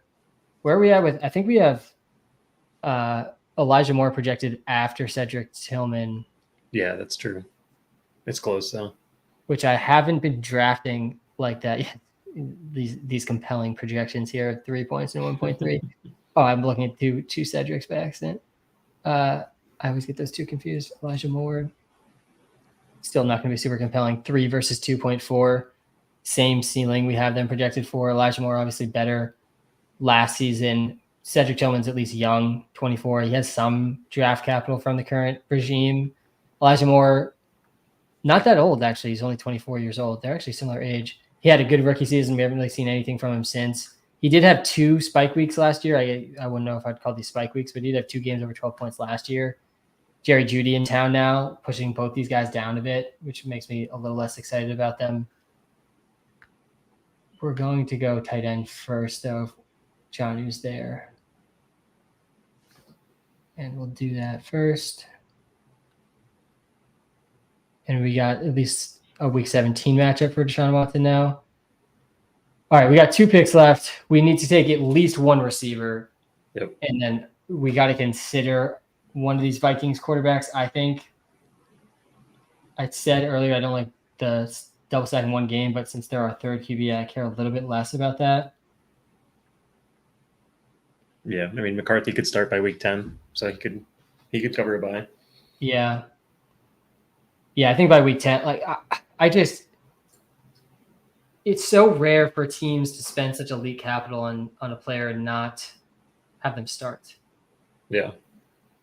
Minnesota's bye is week 6. I don't know if he'll start after the bye. I know that's a big rookie storyline of like rookies improve after the bye, but let's see if might be a little early to swap quarterbacks.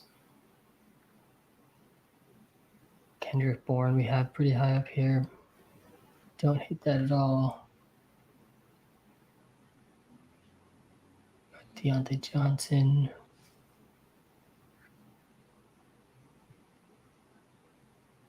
I probably should go Tillman. I've taken Elijah Moore too much with these Deshaun Watson teams. Which one of them? Wow, the air yards weren't even close. Tillman just wasn't playing like at all. Which of these guys is the highest ADP? Yeah, we're going to go McCarthy.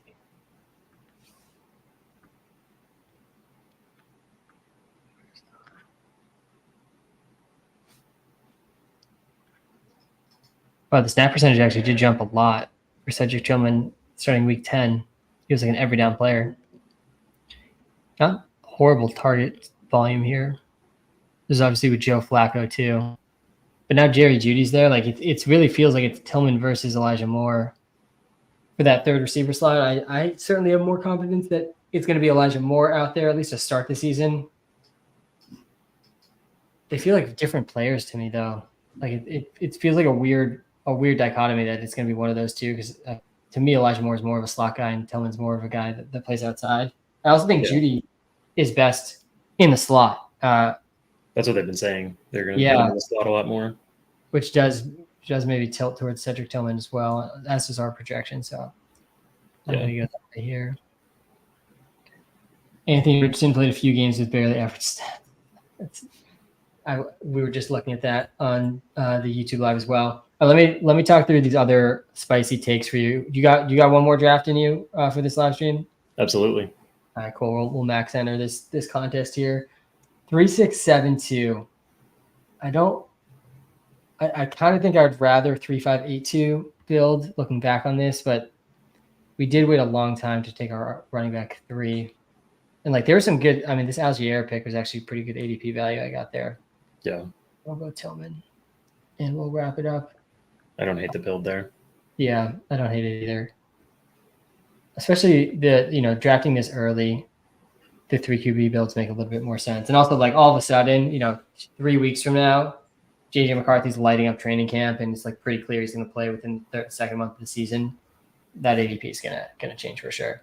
All right, let me talk through some of these other spicy takes from the TikTok live. Again, if you're watching live on TikTok, guys, we are also live on YouTube. It is a better live streaming viewing experience where I can share my screen from my computer to a live draft that I'm doing, a real draft. It's about to start. There's only 5 spots left in this draft, about to fill. Real $12 draft over an underdog, best ball draft.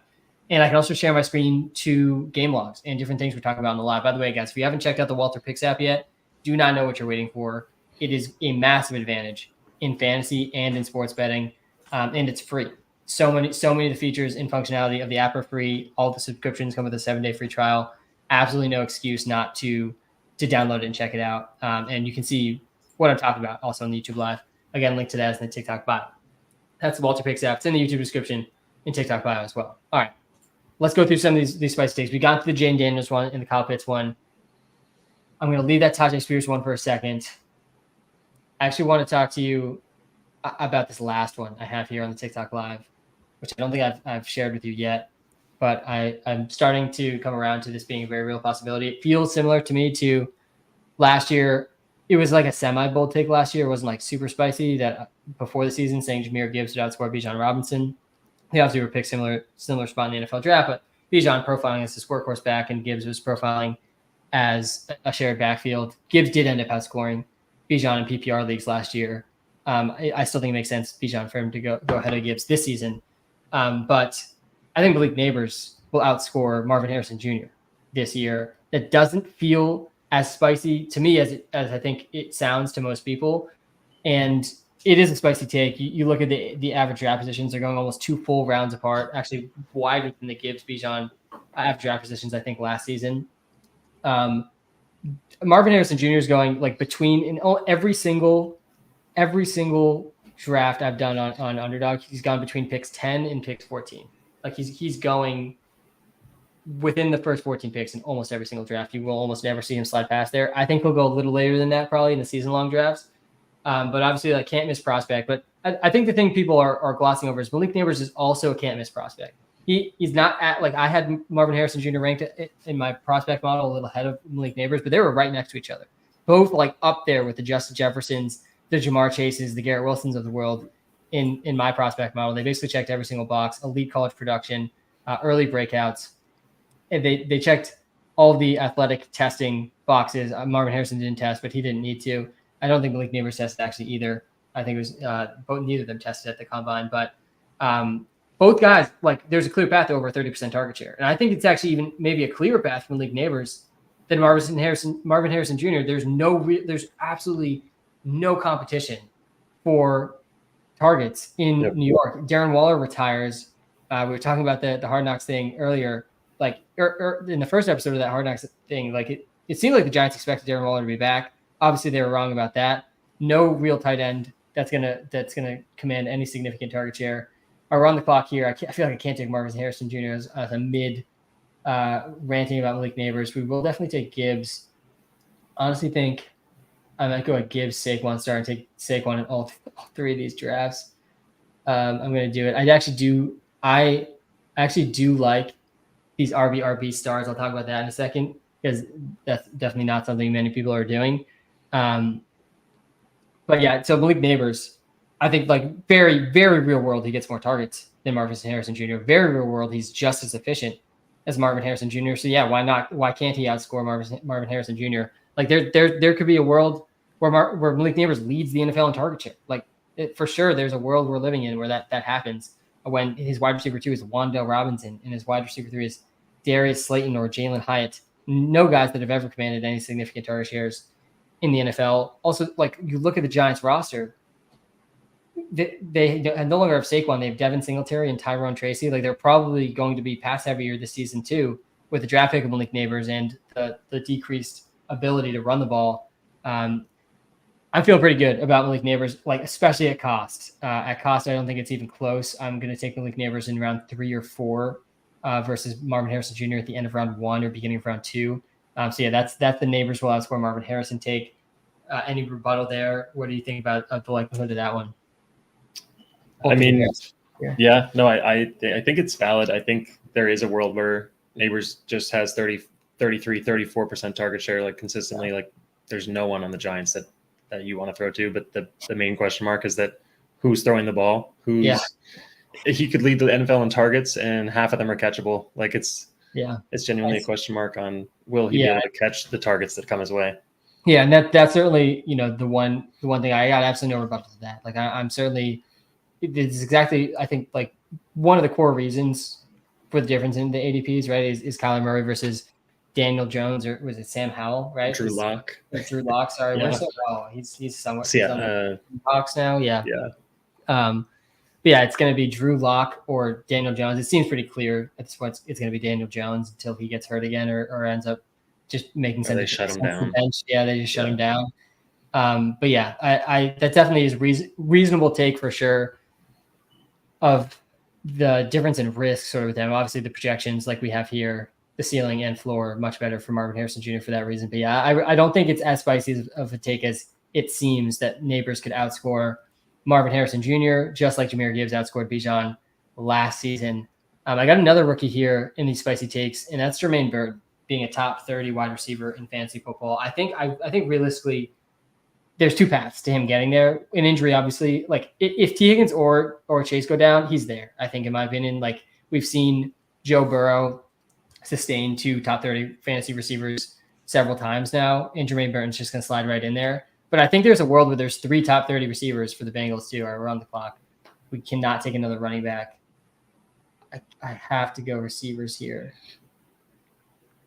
Let's just queue a few up. A part of me wants to go Josh Allen again, but that feels a little aggressive. I definitely don't want Sam Laporta. I would push it and go Derrick Henry at times in this spot. We're just going to take the top 2 receivers in ADP, though. Yeah, I think that's the right move here. I think I kind of have to with the RB start. I'll talk about that again in a second. But and maybe I can get a Joe Burrow, Jermaine Burton stack as we're talking about him in this draft. Again, if you're watching live on TikTok and you're like, what is he talking about? Why is he talking through draft picks right now? I'm also live on YouTube.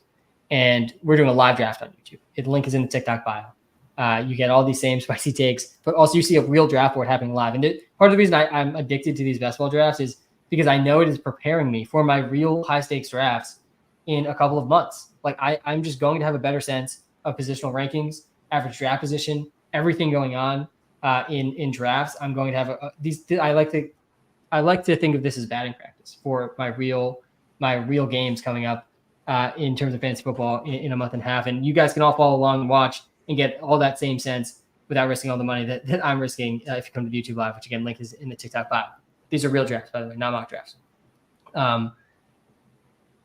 Jermaine Burton is going to be, I think, the slot receiver, just taking the Tyler Boyd role, but he's going to be a more efficient Tyler Boyd. And I think where did Tyler Boyd finish last year? Probably around like wide receiver 50. Let's pull this up here. Tyler Boyd last season in terms of points per game, he was wide receiver 59, 8.9.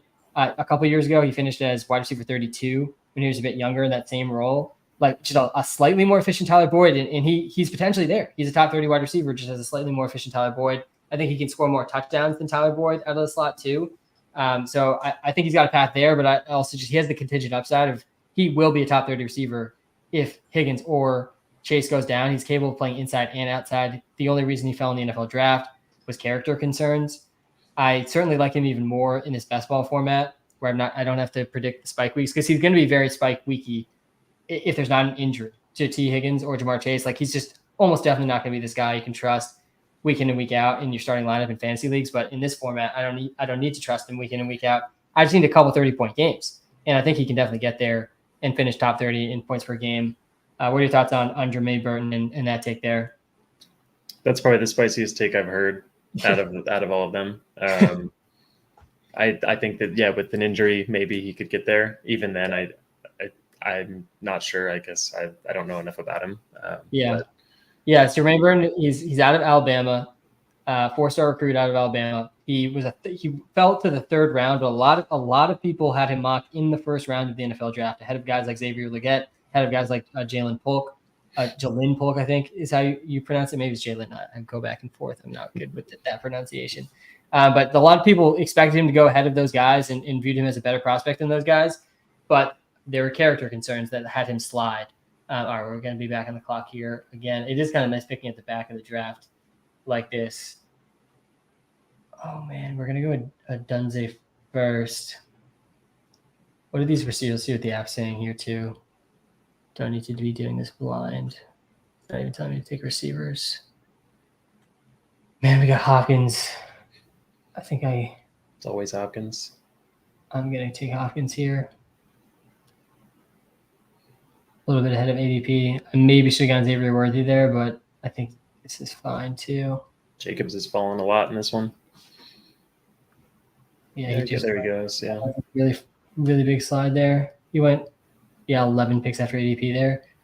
But yeah, I think like Jermaine Burton, like if Jermaine Burton had gone in the first round to the Bengals, I feel like that the narrative around him would have been so much different. Enough people think that he was a first round caliber receiver. Tyler Boyd leaves. Like it just feels like there's a clear role for him to slot in there. It's certainly a spicy take. A lot's gonna have to go right for Jermaine Burton to hit. And then he's also like in season long drafts, he's gonna be free. Like he's going to be probably round 16 type of guy. Where in these drafts he's going around 14-ish, around 15-ish, I think, because of this skewing really wide receiver heavy and rookie heavy. The rookies, skew super early in this as well. But yeah, that's definitely a spicy take. I want to talk to you about the RB thing because first let's answer this question Pat has on the YouTube Live, which I've pulled up for a while. Olave or Marvin Harrison Jr. I think I'd go Marvin Harrison Jr. What would you do there, Trevor? Let's do that comparison. I would do the same. I think Olave is quarterback, relying on a not great quarterback here.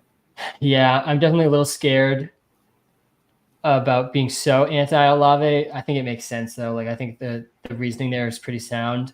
Like it's a copy and paste situation from Olave last season. Nothing's changed about the Saints. Exactly. The exact same team. It's the exact same quarterback who has really never like sustained this massive fantasy wide receiver season. And like I think Olave is a very good player. Feels like he's been underrated for a long time. He's just now getting a little overrated. Going in the middle of the second round, beginning of the second round, around guys like Ayuk and Deebo Samuel and Jalen Waddle. In Marvin Harrison Jr., I take over Olave too. I think there's a much clearer path to Marvin Harrison Jr. getting that 30% target share than Olave getting a 30% target share with how that Saints offense is run. Let's see how many games he got there. He got there each of the first 3 games and then only did it twice more the rest of the season in terms of the target share numbers. Yeah. It's like I think it's waiting for the leap that is unlikely to come from compared to the guys around him. Yeah, he's already proven that. If it didn't come last season for Olave, last season was his second year, so he's heading to year 3. It definitely could still come. I actually thought it was going to be year 4 for some reason for Olave. Yeah. All right, we're going to be – but yeah, I think I would lean at Marvin Harrison Jr. there too. On the clock again, Kyler gets taken. Bunch of running backs available.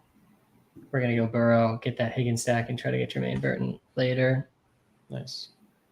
And then running backs, I'm looking – I can't take Najee if I already have Pickens. Could even get Gesicki later as well. Yeah. What do we think here? I think I'm going to go – I don't think I think Ramondre once. Thinking about Brock Bowers there for a second, but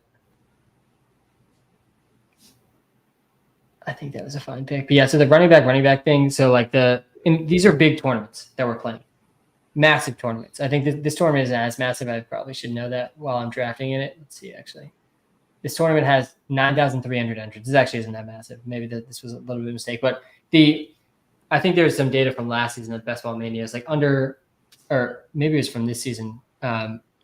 It was from Hayden Winks. I got to go look it up again, but I think it's like under 10% of teams started RBRB, and I think that's got to be less this year with how wide receiver heavy it's skewing. Again, looking at this draft, not a single other team took 2 running backs. There actually wasn't a single other team that took 2 running backs in the first 3 rounds in this draft. Never mind the first 2. There was one, but just this team took a second running back in the first 4 rounds. There's 2 teams that took 2 running backs. There's 3 teams that took 2 running backs the first 4 rounds. I was one of them. I went round 1, round 2. Which is like across this whole tournament of 9,300 people, there's going to only be a handful of teams that have this combination of Jahmyr Gibbs, Saquon. These guys finished both as top 5 running backs.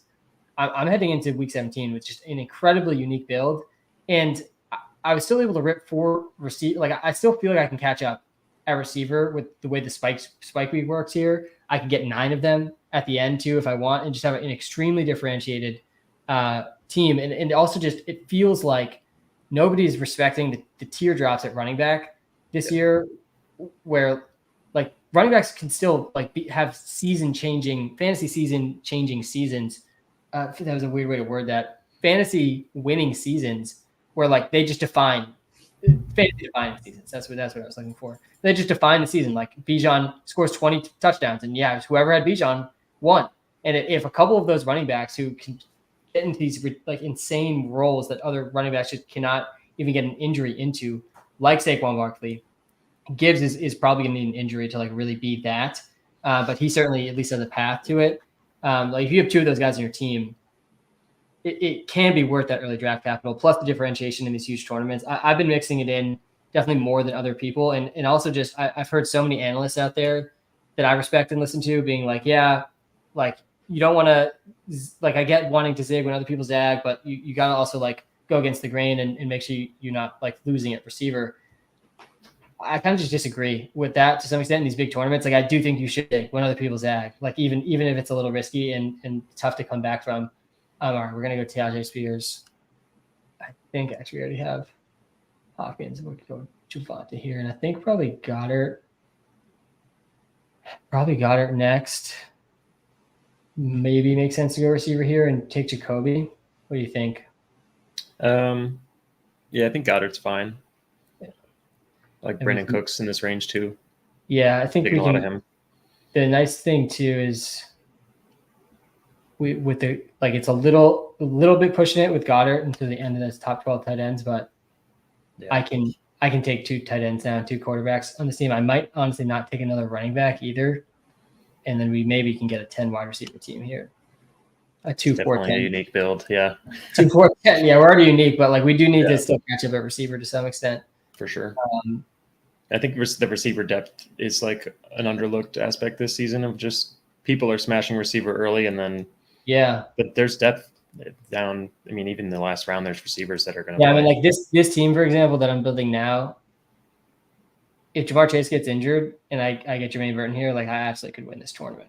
Like, just one like the idea of like anti-fragility that sort of sparked zero running back, which is like part of I think what's still like driving some of this ridiculous wide receiver cost, is that your team gains from disorder, right? Like as injuries happen, then your team benefits while other teams get worse. Yep. And like there's some receivers that's also true for, not all of them. Like that dynamic's definitely way more true at running back where it's next guy up type of situation, much more than receiver where you can sort of mix and match receivers to fill the gap. But or like, you know, AJ Brown goes down and all of a sudden Devontae Smith's getting a 40% target share and it's not the next guy up. It's actually just the other guy that was already there that's getting the benefit. But there are receivers like Jermaine Burton, I think is like a really good example of this. That is an anti-fragile pick. He has standalone value and like will benefit from an injury.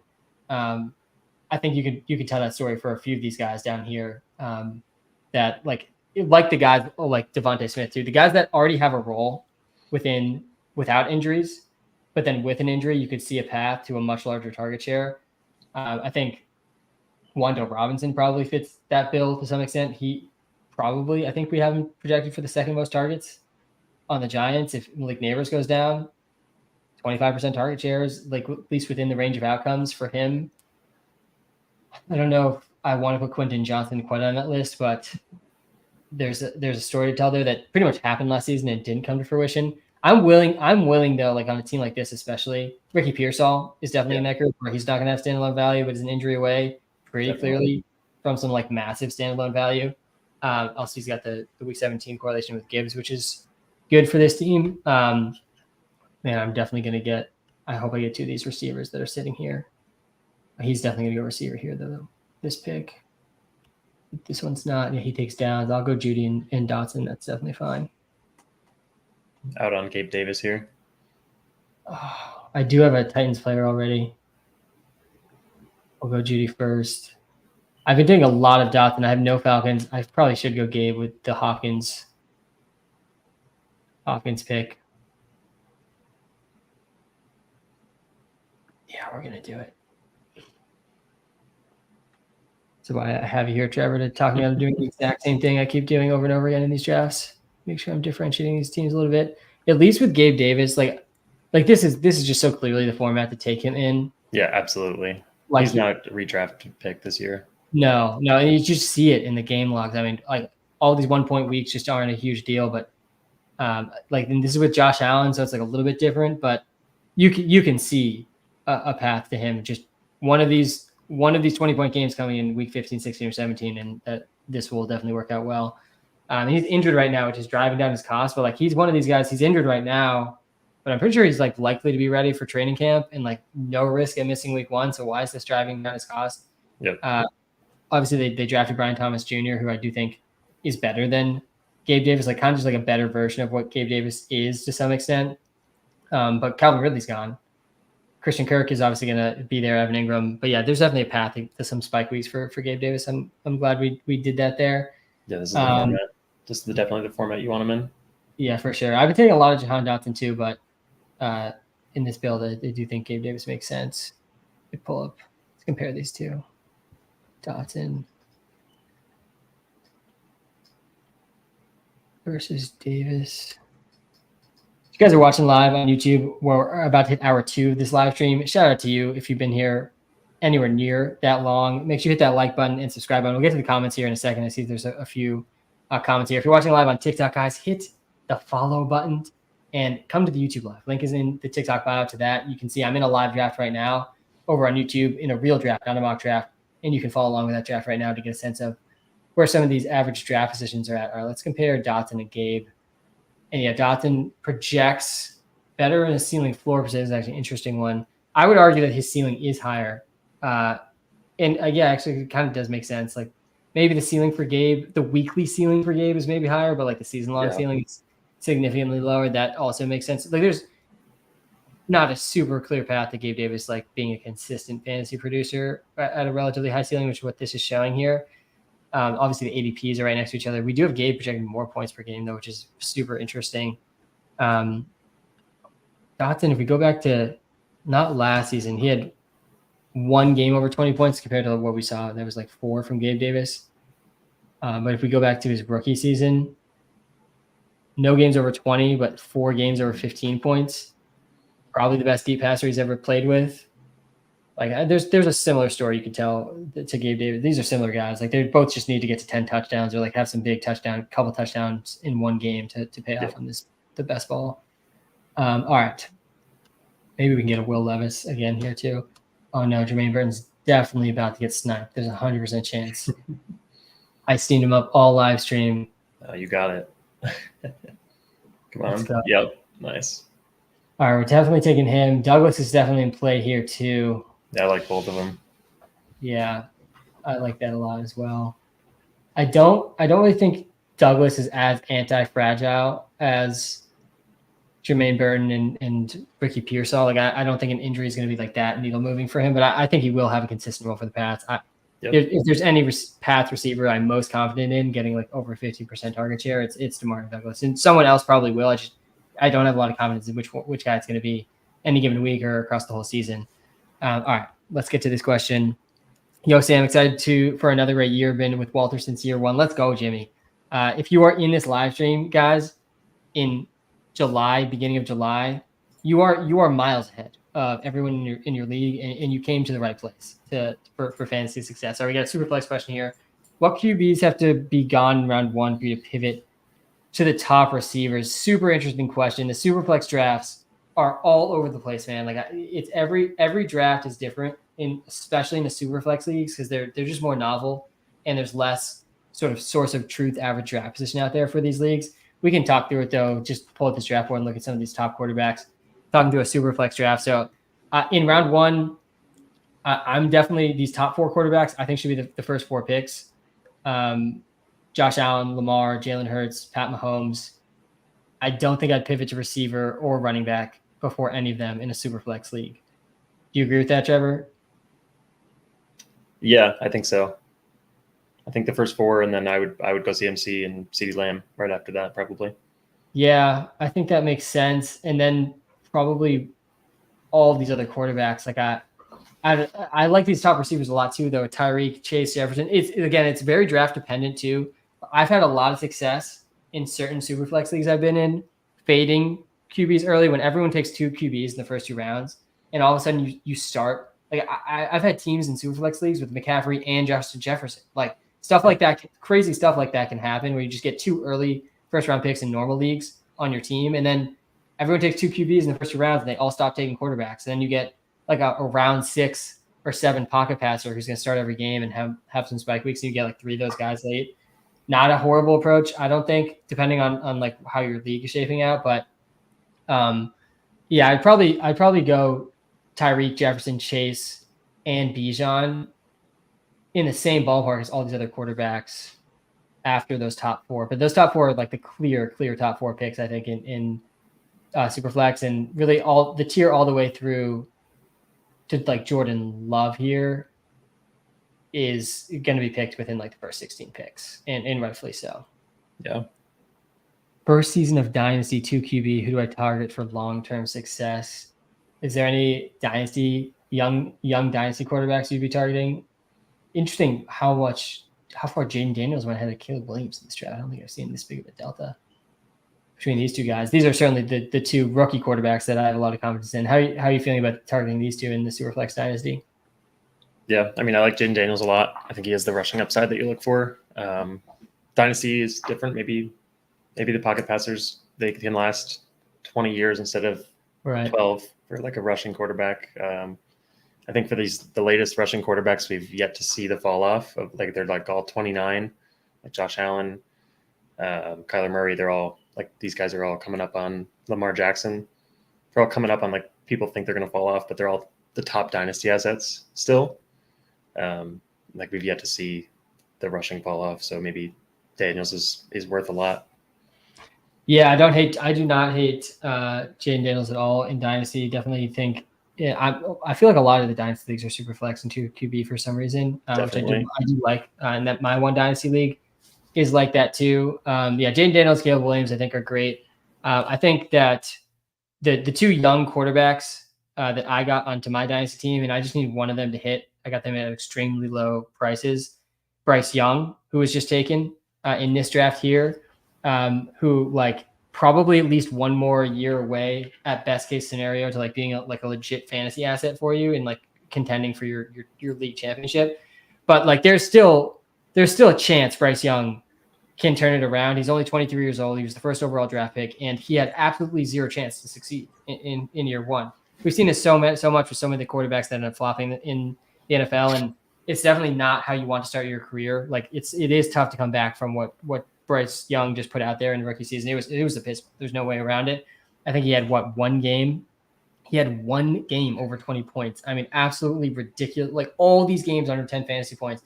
But he had a bottom 3 offensive line and a bottom 3 wide receiver unit, and he played bad. All 3 of those things were true. Let's see how he plays with a better receiving room and hopefully a better coaching staff around him too. They draft Jonathan Brooks, the best running back in this class, a capable receiver. They go out and get Deontay Johnson, someone that can actually get open. Adam Thielen, obviously still there. They draft Xavier Legette, who's had a lot of mixed reports about what to expect from him, but at least they're investing in the receiver position and not trying out Jonathan Mingo again as an every down player. So I like him like really late. He's extremely cheap. Everyone's given up on Bryce Young. And then Will Levis is the other one that I have in my 2 QB league that I think there's at least a story you can tell about him taking a massive leap in value after this year for a lot of the same reasons. We didn't see him. He had a better rookie season than Bryce Young, at least especially that first game. He didn't have another game over 20 points after. So like nothing to get super excited about in terms of the production we saw from Will Levis as a rookie. But he's got a coaching staff coming in that seems to want to be top 10 in terms of passing attempts per game. They went and they got Calvin Ridley. They signed Tony Pollard, a good receiving back, sort of comparable to Tajay Spears. So the supporting cast and the environment is improving. And in year 2 is the year that we see a lot of quarterbacks take a big leap. So Bryce Young and Will Levis, I think, are good buy lows too. Are on the clock here. We need Gesicki got sniped. I'm going to go Juwan Johnson. Let's just check the buys here. We'll go Juwan Johnson as tight end 2. And then do we go with Dameon Pierce or do we take a 10th receiver here? I got Deshaun Boyd. I think we maybe go Elijah Moore and mix it up from last time. Yeah, I like that. Is that Deshaun fell 20 picks past ADP. These are a lot of the Deshaun teams I got too. I feel like it's happening a lot with some of the guys that I have high exposure to, and I refuse to pass on Deshaun Watson to pick 180. Yeah, it just feels like the cost for the upside there is insane. Absolutely. I hate that I'm going to be so overweight on Deshaun Watson in these drafts because he's just not a guy that has given me a lot of confidence from a fantasy perspective for 3 years now, but also just not a guy I sort of want to root for. But like, you don't have to go back that far to see game logs like this. And like, if you're getting this at pick 180, I mean, this was 3 years ago. Yeah. Not that long. He's only 28 years old. They just went out and got a receiver. He's the third highest or second highest paid quarterback in the entire NFL. Like, the NFL thinks he's good, or at least one time thought he was a top 5 quarterback. Like, at this time, this is 2020 that we're looking at. He was a top 5 quarterback in the NFL. Yep. Just like from a talent perspective. He had only 4 games in this fantasy season under 20 points. He's got to stay healthy, man. I think what we're saying, like, what, 70% chance or 60% chance we're projecting that he like just finishes the season maybe 80% or something. We have it at, where like we have most of the other quarterbacks near 100%. That's like being priced into his average draft position, and taking the zeros is bad. But man, pick 180 feels a bit ridiculous. All right, let me just recap that draft quick, and then we can wrap up here. Trevor, any takes or anything else you wanted to share before I recap this draft? The only other dynasty quarterback I was thinking of mentioning was Bo Nix. He's like really cheap also. And I mean, if you're not looking to win now, or you're looking for like a third or fourth quarterback, like I think at a cost, he's valuable in dynasty too. Definitely agree with that. Well, I got Will Levis in all 3 of these, or all 2 of these teams. What was this draft called? I felt that was the. Let's just go check. It's too many dog names to remember at this point. Hound Dog is what it was called. Yeah, I definitely think that's a good call as well. All right. There's the Hound Dog 2, though, right? Yeah. I think it was the Pug 2. Or was that earlier? No, it was.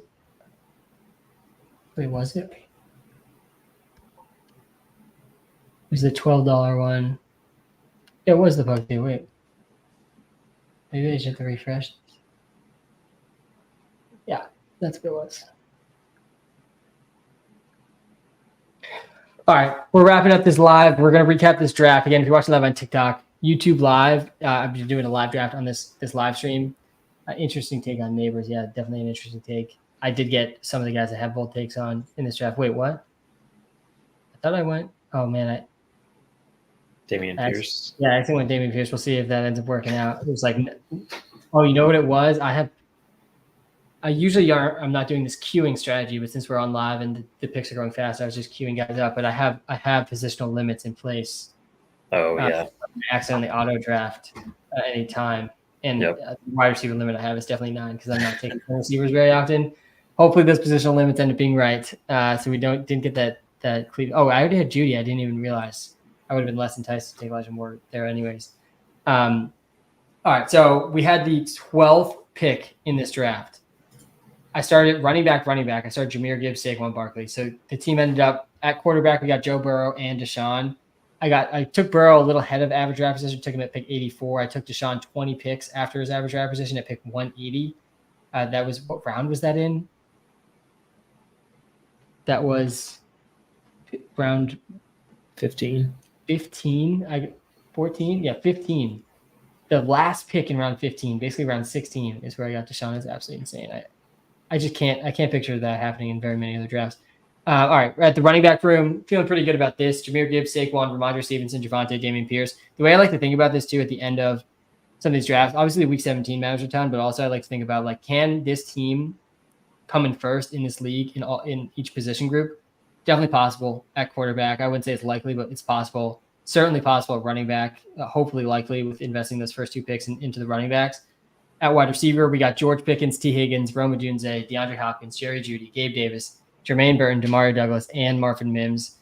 Jr. probably not going to be number 1 at wide receiver, just with how much everyone else invests in a receiver compared to this team. But there's at least a path to like being top half of the league still, I think, with this team. If we're right about DeAndre Hopkins being undervalued, Odunze, Jermaine Burton, either of those guys end up hitting and being in like every down roles at the end of the season. We need that one Gabe Davis spike week at the end, especially with Hopkins going off at the same time. And then tight end, there's absolutely no chance this team comes in first in tight end points. Definitely a weak tight end room, but at least like there's some floor here with Goddard, assuming he can stay healthy, and hopefully Juwan Johnson is playing early on in the season too. But not going to lead in tight end points, probably not receiver. At least a chance with the quarterbacks, running backs. Feel pretty good about the correlation we got here on this one though. Definitely a unique build for sure. Yeah, totally. Trevor, thanks for your time, man. Appreciate you hopping on. I'm sure we'll do this again. And it was a ton of fun. I'm sure we'll probably touch base tomorrow at some point. For sure. Yeah. Thanks for having me. See you, Trevor. All right, guys, that is my time. Which rookie tight ends are you high on? There's not many rookie tight ends to be high on. Theo Johnson isn't even getting drafted in these ones. Wouldn't you like to know why do you think Neighbors will outscore Marv? Yeah, I will tell you in a second about the Neighbors versus Marv, but really it's just the target competition for Neighbors is not comparable to the target competition for Marvin Harrison Jr. There's a reason Marvin Harrison Jr. is going ahead of Neighbors in drafts, but at cost, Neighbors is a smash at cost compared to Marvin Harrison Jr. at cost. Marvin Harrison Jr. is going at the end of round 1. Malik Neighbors are going at the mid round 3, end of round 3. They're like 2.5, 3 rounds apart. Both guys are incredibly, incredibly talented, elite prospects. And both guys have a path to getting over 30% target shares. But I think that the path is a little bit clearer for Neighbors. Obviously, the quarterback situation is worse for Neighbors, which is why he's getting drafted later. That's why this is a spicy take. I just think it's more likely than people realize that these are actually pretty comparable prospects in pretty comparable situations from a target perspective. The other tight end, Jatavion Sanders, I don't think he's going to be very fantasy relevant this year. I mean, certainly Brock Bowers, he's the guy that's most likely to be fantasy relevant. I actually am pretty high on Brock Bowers. I'm a little scared just about the Raiders' offense being run heavy. Michael Mayer is there, who also got pretty high draft capital too, plus Devontae Adams, obviously, and Jacoby Myers to compete with targets for. But I'm willing to close my eyes and bet on talent with Brock Bowers to some extent, because another bold take I had post-draft or before the draft that, is extremely bold, but like maybe not as bold as people. I don't think it's as bold as people think it is that Brock Bowers might have been the wide receiver 1 in this draft class, in this elite stack draft class with both Marvin Harrison Jr., Malik Neighbors, Rome Odunze, and a bunch of other depth receivers that will probably end up being pretty good. Brock Bowers maybe was the best wide receiver in this draft class. That's how good Brock Bowers was in college as a receiver. So I am pretty high on the talent there. Don't love the situation, obviously, but he's going to be really cheap in the season-long drafts too. Once you draft, thanks for subscribing. I do appreciate that. Thank you, Ryan. Thank you for subscribing, Ryan. Shout out to you. Yeah, we will do subscriber-only TikTok lives for sure. Also, guys, if you haven't hopped in the Discord yet, link to that is in the YouTube description too. That's how you know when I'm going to be going live and some behind-the-scenes access there too. That's my time, guys. Time is the most valuable thing we have. Thank you for spending some time with me tonight. We'll be back live at some point very, very soon. Good luck, everybody, and have a great night.